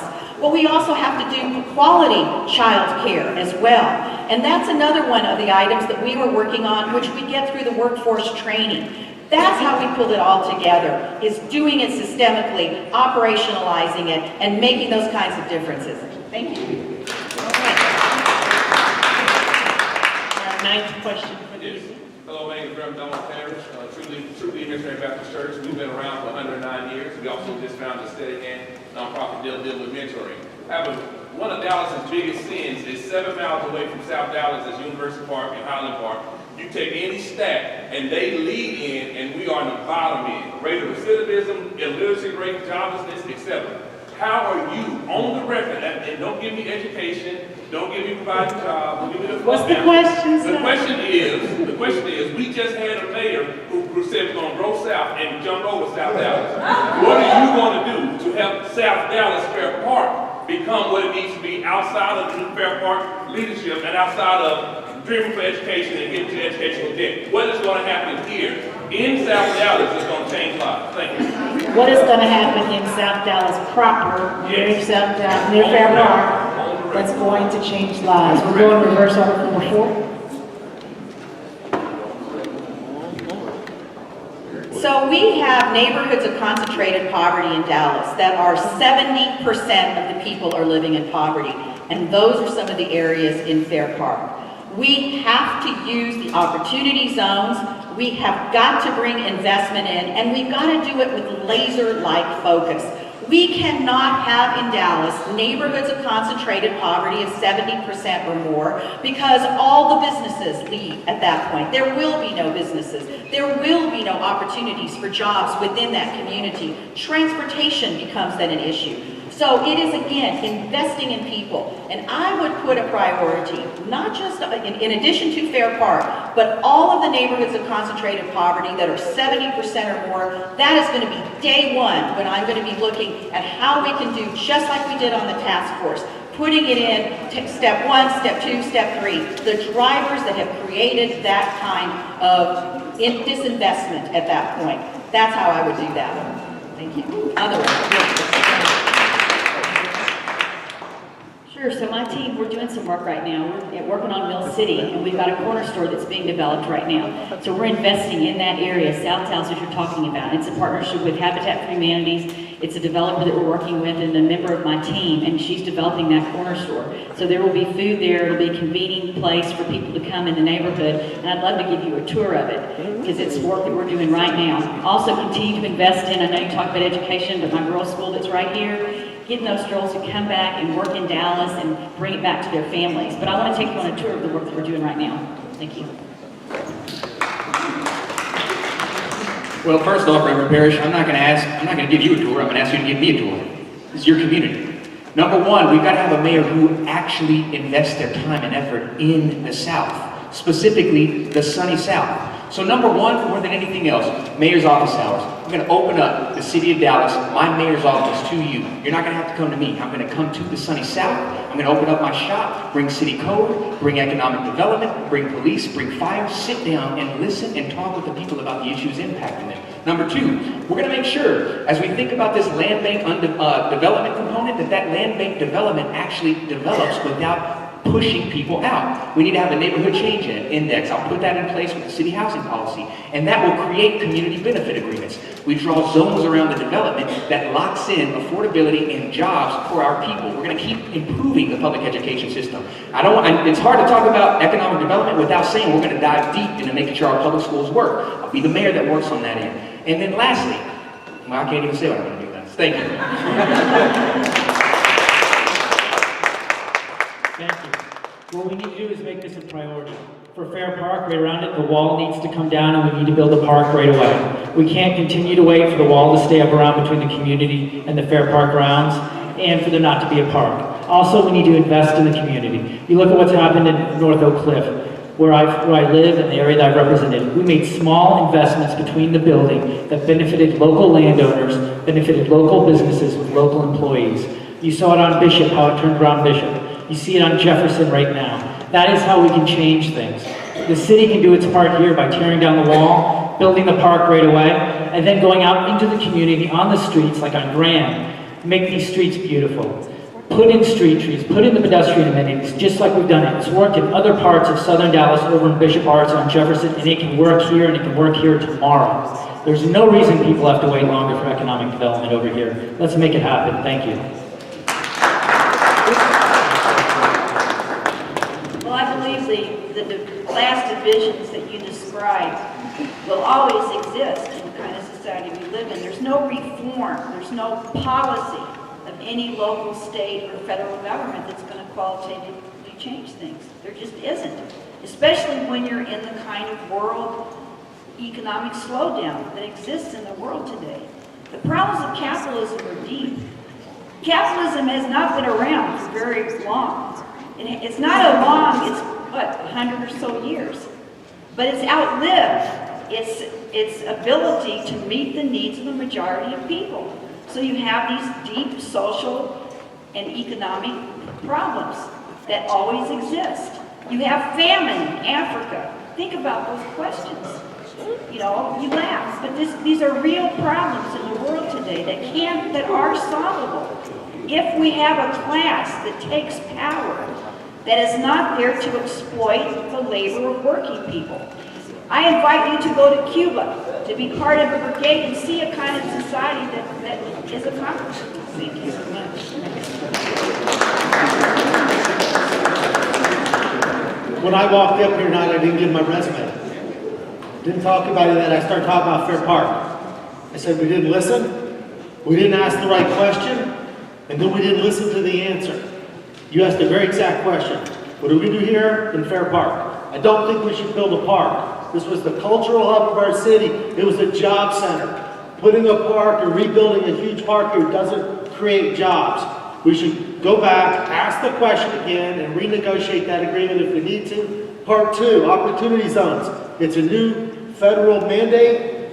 It has a very, very specific tax code both for real estate investment and businesses. Your businesses can be exempt for a decade. We put our city incentives and the growth program on top of the opportunity zone right here. We revisit Fair Park. That is the exact answer to your exact question.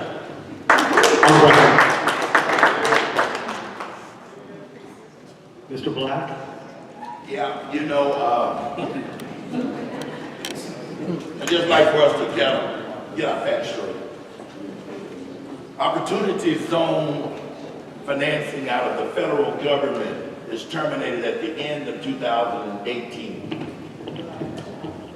Legislatures that receive a block grant from that funding has until the spring in order to use that particular money in projects that have made claim for it.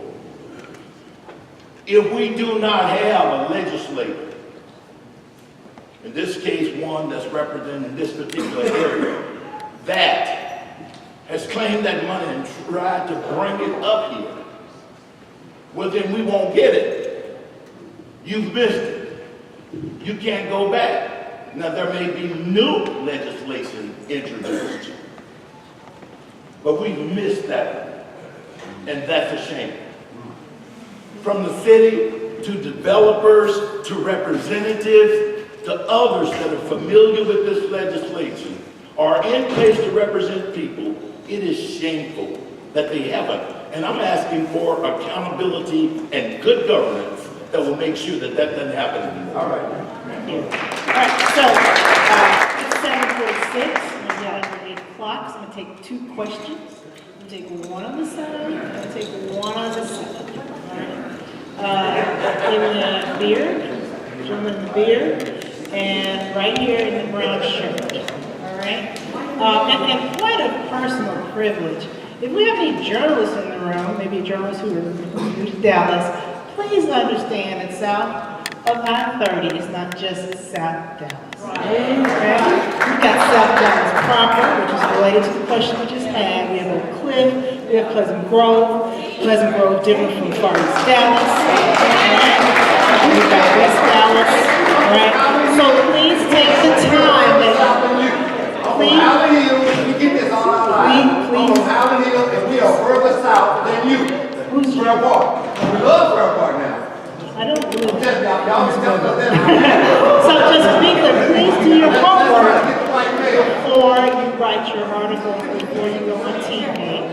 Dallas native is important to many of us, all right?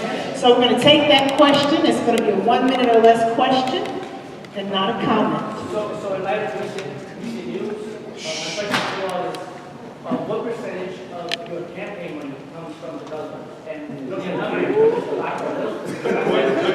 And then two is, when we talk about... So one question. So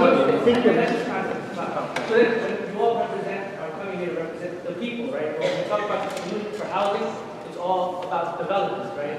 And I guess using North Oak Cliff and Jefferson as an example, the story that I always hear is missed opportunity. They could have bought the house for $50,000, and now they can't afford to live there, and they cost $400,000. 30 seconds. So I guess, what solution do you have that incorporates the people as part of the solution to create the housing for people? So what solution do you have that incorporates the people as part of the solution to create the affordable housing? And if you have time in your 1 minute, please, the public would like to know about the percentage of money that you can do. Well, it seems like everybody heard the first question, so I don't need to. Just go with that. Thank you very much for yelling out that microphone. My goodness. Are we ready? All right, we're going to start here. Thank you. 10% of my money is from developers.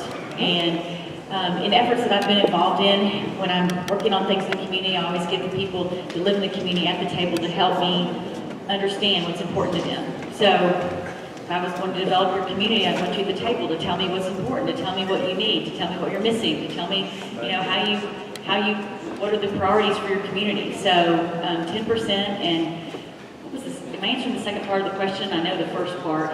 How do you incorporate the people in the solution? Yeah, I mean, you definitely, we need to know what your priorities were and the community's priorities were, and then look at things like low-income tax credits, different tax incentives, and things that would actually drive development there, knowing what your priorities are. And if you're someone that's lived in your house for 3 or 4 generations, and there's going to be a lot of development around, and you're like, guess what, I can't afford to stay here, then we're going to talk about what are the options that are going to keep you in your home, and maybe that is freezing property taxes. But we're going to do things that have you in mind, that you're at the table making decisions with me if I'm the developer.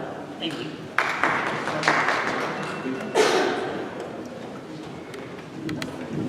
Mine would be less than 2% of the contributions are coming from developers. But what I would say to you in terms of actually listening to you on these issues, one of the things I don't want us to do is to reinvent the wheel. We have gone through a housing policy and there was extensive opportunities for people to be heard then. I'd like to build on those, but in addition to that, as these are being done and we're putting that into place, I'd like to bring people back to the table and to start having these. I'll give you an example of something that we're not hearing right now. When we have our mayor giving the State of the Union, the State of the State, or the State of the City on it, you have to pay for it. You have to go to a chamber meeting. You have no transparency. It costs you money. We need more opportunities for you to be coming to the city, to meet. And it would be very important for me to come to you to hear what you have to say about these issues. And I want it all free. I want you not to have to take time out of your busy day to come to a luncheon. I don't want you to have to pay the parking, all of these other issues. So transparency is going to be critical. Thank you. A small percentage of my money comes from developers, probably between 2 and 10%. And I'd say the most important contributions I get are from everyday people. Those ones when I even get text sometimes, someone says, next time I get a paycheck, I'm going to contribute to your campaign $5 or $10. Those are the ones that warm the heart and mean the most. On development, what we need to do to keep people in their areas is don't run them out. Whenever I rezone an area, I've got 2 rules. No illegal businesses after areas are rezoned. Also, no illegal structures after they're rezoned. What ruins people and pushes them out is to turn around one day after you pass zoning, pushes them out and says, now your building is illegal. Now your business, now your structure is illegal. Now you're going to default on your bank loan and not have the money to build your business. So we do those things. And then as we set up the comprehensive housing policy, we have a housing task force that's made up of citizens giving recommendations on how to improve it. If anyone wants to be part of that task force, please contact me. We're always looking for more people to sit on that task force and give ideas on how to make things better. Thank you. Off the top of my head, I don't know, maybe 5 to 7% as I'm thinking about it, but I can tell you right now that today, as I was doing 2 hours of call time, I was raising about 50 to 100 bucks a pop because I was calling friends, I was calling family, I was calling people that know me in this city. So that's kind of how I'm operating, is making sure that I'm getting to the people that know me, that have supported me in the past. Let's talk about how we actually make sure that housing works for our city, for our community. Number one, we got to build on the housing policy, but there is a specific tool we can use that no one's talking about, and I have been, a neighborhood change index. It is a predictive tool when it comes to gentrification. If we knew gentrification was going to happen in 5 years before it did, would we not want to put something in place that supports our community to push them out? Number two, after the neighborhood change index, community benefit agreements, it brings our community to the table. We live in a segregated city because of racist housing policy. 90 years of Jim Crow, 60 years of separate but equal, 35 years federal redlining. The only way to change it is to re-engineer it and to put the people first, and we got to be bold in our leadership on that.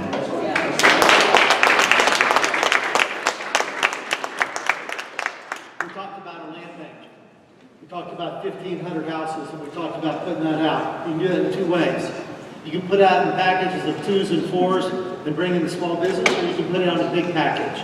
You've got to put that out in place, and you've got to do it in smaller packages, and that's how you build that piece right now.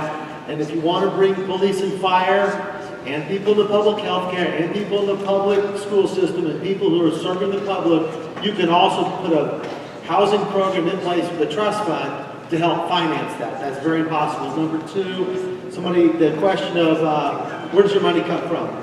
I'm not going to say the percentage. It's a large percentage. I don't know the exact number, and I'm not going to make one up. But remember, we always talk about developers.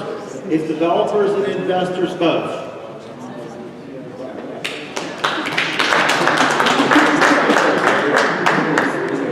First of all, I get no money from developers.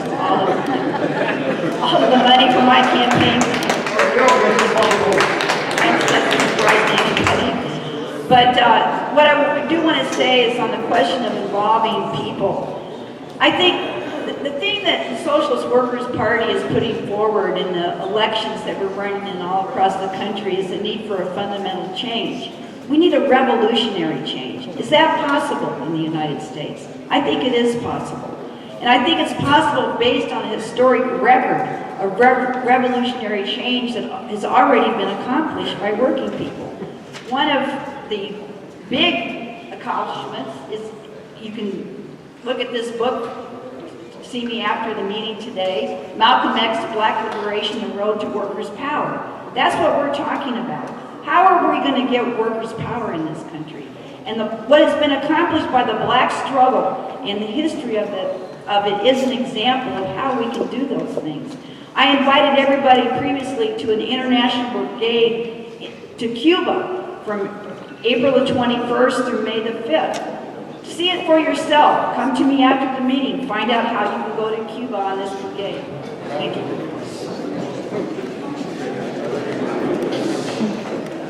My name is Albert Black, and I want to be your mayor. If you're a developer, make your checks payable to Albert Black, the mayor. Listen, I'm not hating.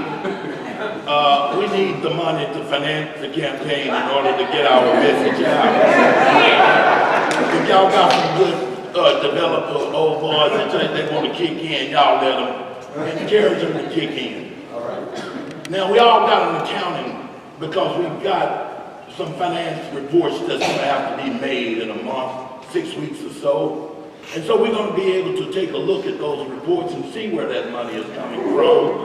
And I'm asking you to be that investigative reporter that the morning news may have let go. You look into these reports, you hold people accountable, and I think you'll elect Albert Black as your next mayor.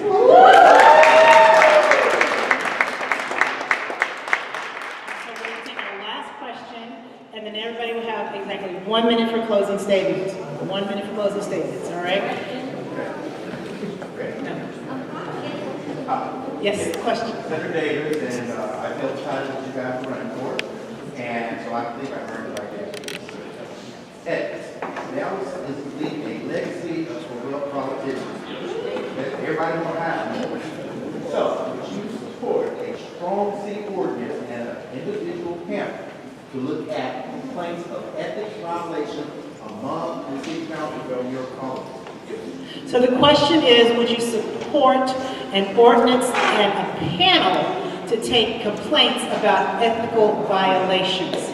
We will take this last question in alphabetical order, all right? And then we'll have the 1 minute closing statements. One word. Enough. Enough. Enough. We've had enough. I will support these. I'm going to put out an ethical proposal for ethics reform. I will support the most stringent ethical proposal anybody wants to put forward, period, paragraph.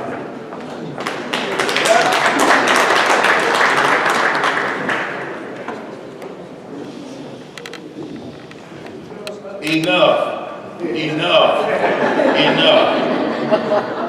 I am as tired as Mike Avalon is, but further, I'm embarrassed. I've been in Dallas, Texas all my life. We've raised a family. We've reared a business. We've supported our church. We've supported community and nonprofit organizations here and there. We've traveled around the world representing our city, and we're ashamed of the kind of behavior that friends near and far will ask us about when it comes to Dallas, Texas. It doesn't have to be that way, and it starts with leadership. This council would not behave that way if the leader of that council did not encourage it in one way or another. Leadership is about getting people to do things that we'd normally do if it wasn't for you. And so that is the charge of the mayor, and it's the one that I'll accept. Yes, absolutely. We need the strongest ethics policy possible. We need to continue to empower our Ethics Commission. A few years ago, as the Dallas City Council, we improved our ethics policy and the Ethics Commission, and we need to take it to the next step. We also need to look at what's going on. We've seen over the years, too many politicians involved in the crooked deals in housing. We need to change the way the low-income housing tax credit deals are done in the city of Dallas, because that's where so much corruption has been. Those deals need to be happening just like state procurement contracts. When people come in to bid on those, there needs to be a period where you cannot talk to the Dallas City Council members. That will greatly reduce the corruption. And that's how we handle the state contracts that come in under the state law. We need to handle these the same way. We need to get serious about it, because all these LIHTC deals where we've seen corruption after corruption that keeps coming up. So I support the strongest ethics policy possible and see a way to do it, particularly with these housing deals where we've seen way too much corruption over the years. Thank you. Well, I don't think it's any surprise the charges of corruption that we've seen in the last couple of weeks against a Dallas City Council member. But you know, this is not a new thing. This has been going on for a long time in Democratic and Republican Party politics in the United States of America. And it's going to get worse, I'm here to tell you.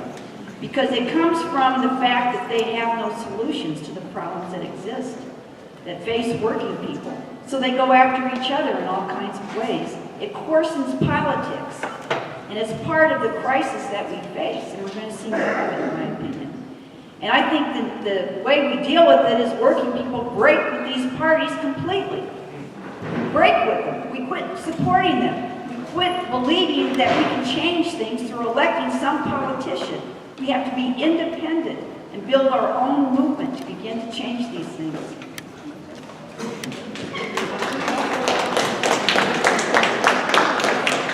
Yes, I'm for strong ethics reform. I think first we need to establish a culture of honesty.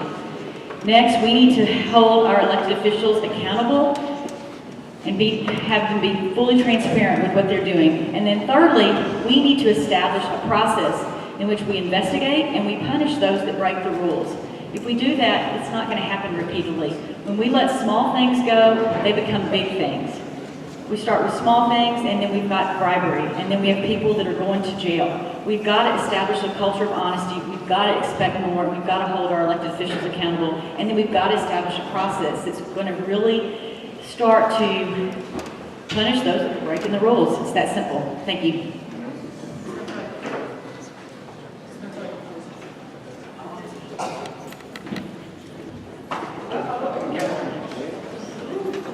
I would absolutely support these kinds of provisions that we've just mentioned, and I'll tell you why it's so important. Here in Dallas, we have about 7% of our population actually voting the last time for the mayor of the city of Dallas. And what has occurred is that people aren't feeling strong about their municipal government. They don't understand how important it is to their lives. They just think it's going to be the same old, and nothing that they do will ever make that kind of difference. We have to change that kind of feeling for people. We have to let them know that their vote does matter, that it is going to make a difference on what the policies are. Because right now, we have a population that is not engaged, that is not involved in our community, and we need to make the difference. The other part of that is that I would also work and ensure that the city attorney's office would have a department, 2 attorneys at least, working on this kind of issue. We don't have to wait just for the federal authorities like the FBI or any of the others. We can do that as well within the city, and we need to police ourselves better. Thank you. Look, I am for comprehensive ethics reform. Mayor Davis, thank you for your service at Cedar Hill. Let me tell you, we talk a lot, I've heard, about how great over the past 8 years our ethics reform has been at City Council. But how many City Council members are caught up in ethics scandals from the past 8 years? If we did the job the right way in the first place, we wouldn't be sending people to prison. We wouldn't be accepting donations from kids. That stuff has to stop. And you know what else needs to stop? Who are the ones that go to jail? Black and brown folk on the council. We need to make sure we hold these developers accountable as well. The people that are poaching our people, sending us to prison.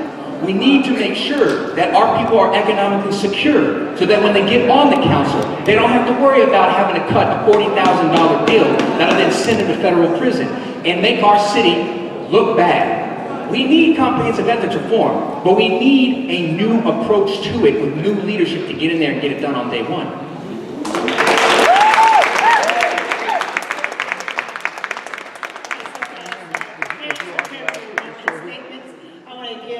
Special thank you to our sponsors who included the NAACP Dallas chapter, the Dallas Alumni chapter of Delta Sigma Theta Sorority, the Metropolitan Dallas chapter of Delta Sigma Theta Sorority, Alpha Sigma Lambda chapter of Alpha Phi Alpha, Dallas Alumni chapter of Kappa Alpha Psi, Dallas Association of Realists, Dallas Panhandle Council, Theta Eta chapter of Omega Psi Phi,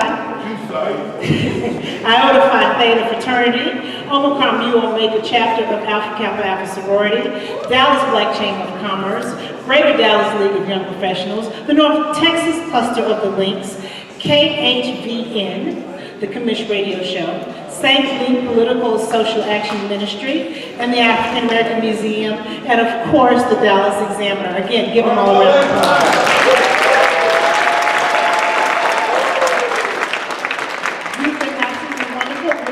That's why I can beat up on you and yell at you and reprimand you. I love it. I love our call and response culture here. If you want to meet some of these folks later on, not today, but another day, join the Government and Political Action Committee of New Hope Baptist Church here in South Dallas.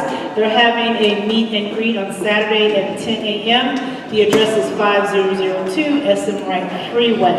All right? Okay, so we're going to go in reverse alphabetical order. 1 minute, please, okay? We're family, so I'm going to take the mic from you if you go over 1 minute, because we're family. Let's go. Thank you so much for your great moderation, Demetria. Thank you for everybody coming out tonight. Tonight I talked to you about this infrastructure of opportunity that I want to build as your next mayor. An infrastructure that allowed me to thrive, that has allowed many in this room to thrive. But you know what? There are not enough folk in our community that have access to this infrastructure of opportunity. I'm going to be your mayor who continues to build an education system with the DISD and the DCCCD and gets us on a pathway to prosperity for kids. We're going to make our housing system work for the people of this city. Make our public transportation system get them where they need to go on time so they don't spend 4 hours of the day trying to get the prescription, get groceries, and then get home. We're going to make sure we make our community safe by working with our police department and holding them accountable. We'll get access to good jobs, good wages, and let you create your own job as well by being a business owner. My name is Miguel Solis. I need your support. We are building a people-powered movement. We're going to bring this city together for our people.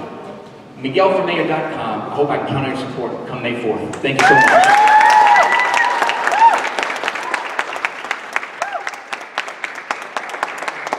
First off, many thanks to all of you and for staying staying here this entire time is very impressive. Investing is at the center of what we need to do here in Dallas going forward. I talked to you at the beginning about the dreams that people have had and why they've come here. We need to ensure that everyone has that ability to live those kinds of dreams. That's why they're here. We're going to build on those successes. But yes, we are going to have to put in the kinds of recommendations that we talked about today in terms of housing that is affordable for people, transportation, and we've got to be able to ensure that we give those people and every child the ability to dream.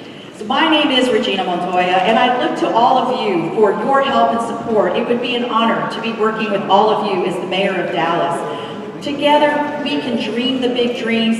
Together, there is nothing that will ever stop us from achieving the dreams that will make everyone live the kind of life that they'd like to live. Thank you so much.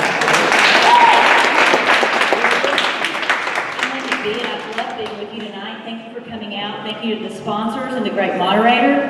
So for 25 years, I've been working hard in Dallas, rolling up my sleeves, getting after work, getting things done, working with different stakeholder groups, business leaders, philanthropy, nonprofit, grassroots, bringing everybody together, aligned behind a common mission or a common goal we're trying to do. Everybody at the table, everybody listening, everybody collaborating and accomplishing things, looking at root causes of problems, figuring out how systemically we start to change things and really look for sustainable things that move us away from poverty and move people into jobs and opportunity and improving DISD. I'm not a politician, I'm a hard worker. I would love to go to work hard for you on May 4th. So I want you to remember lynnmcbee.com, May 4th, actually April 22nd is early voting, so remember me on April 22nd. Thanks for coming out tonight. Good night.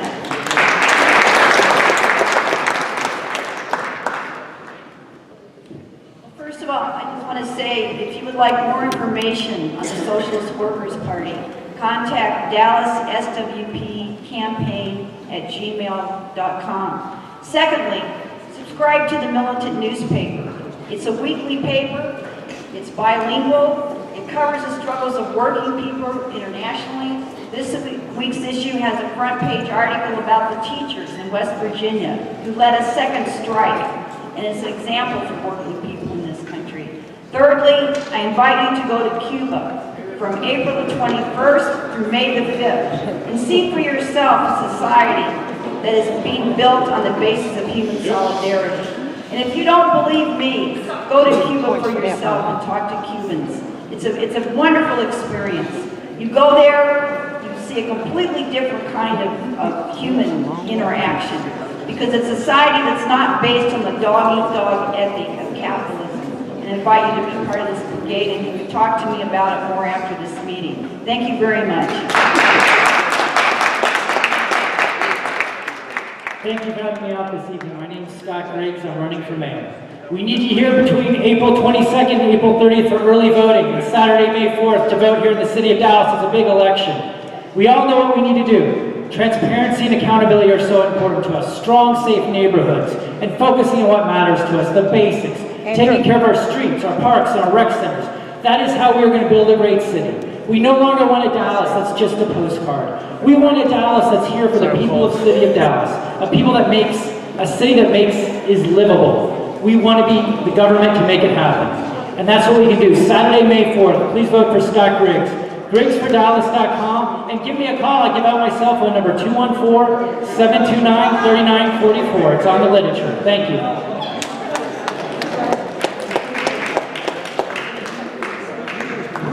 Dallas has its great challenges. No greater challenge than public corruption. No greater challenge than a concentration of power people, old power, that believe that they can sign a letter and determine what the political equilibrium is going to be like in Dallas, Texas. It's shameful. It is absolutely shameful when people like you and me are not left to determine our own destiny. That when you don't feel like you can pick your next mayor, I'm asking you to pick me as your next mayor. I'm asking you to make me the mayor that you need me to be. I'm asking from there that we work together to make Dallas, Texas a better place for all of us. Albert Black, I want to be your mayor.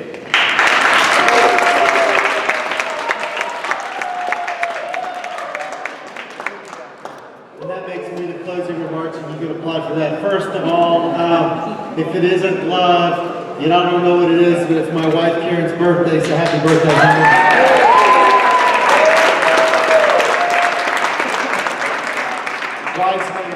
The wise man once said, I've heard the truth no matter who says it. A lot of direct questions tonight. I've tried to answer them extremely directly. No pep talk, no political talk, straight to the point. I think that's important. What we say matters, what we do matters. I also said from the very beginning, we need to listen. We need to ask the right questions, then we need to listen, and then we need to take action. You take action, you can build communities, you can build jobs, you can build neighborhoods, that builds bridges, that builds a better world. Neighborhoods are the fabric of our city, and the ties that bind, that's what we need to build. Mike Avalon, thank you very much for having me. I'd love to be your service leader. Next week, join us, same bad place, same bad time, District 5 and District 8 City Council candidates. We'll see you then.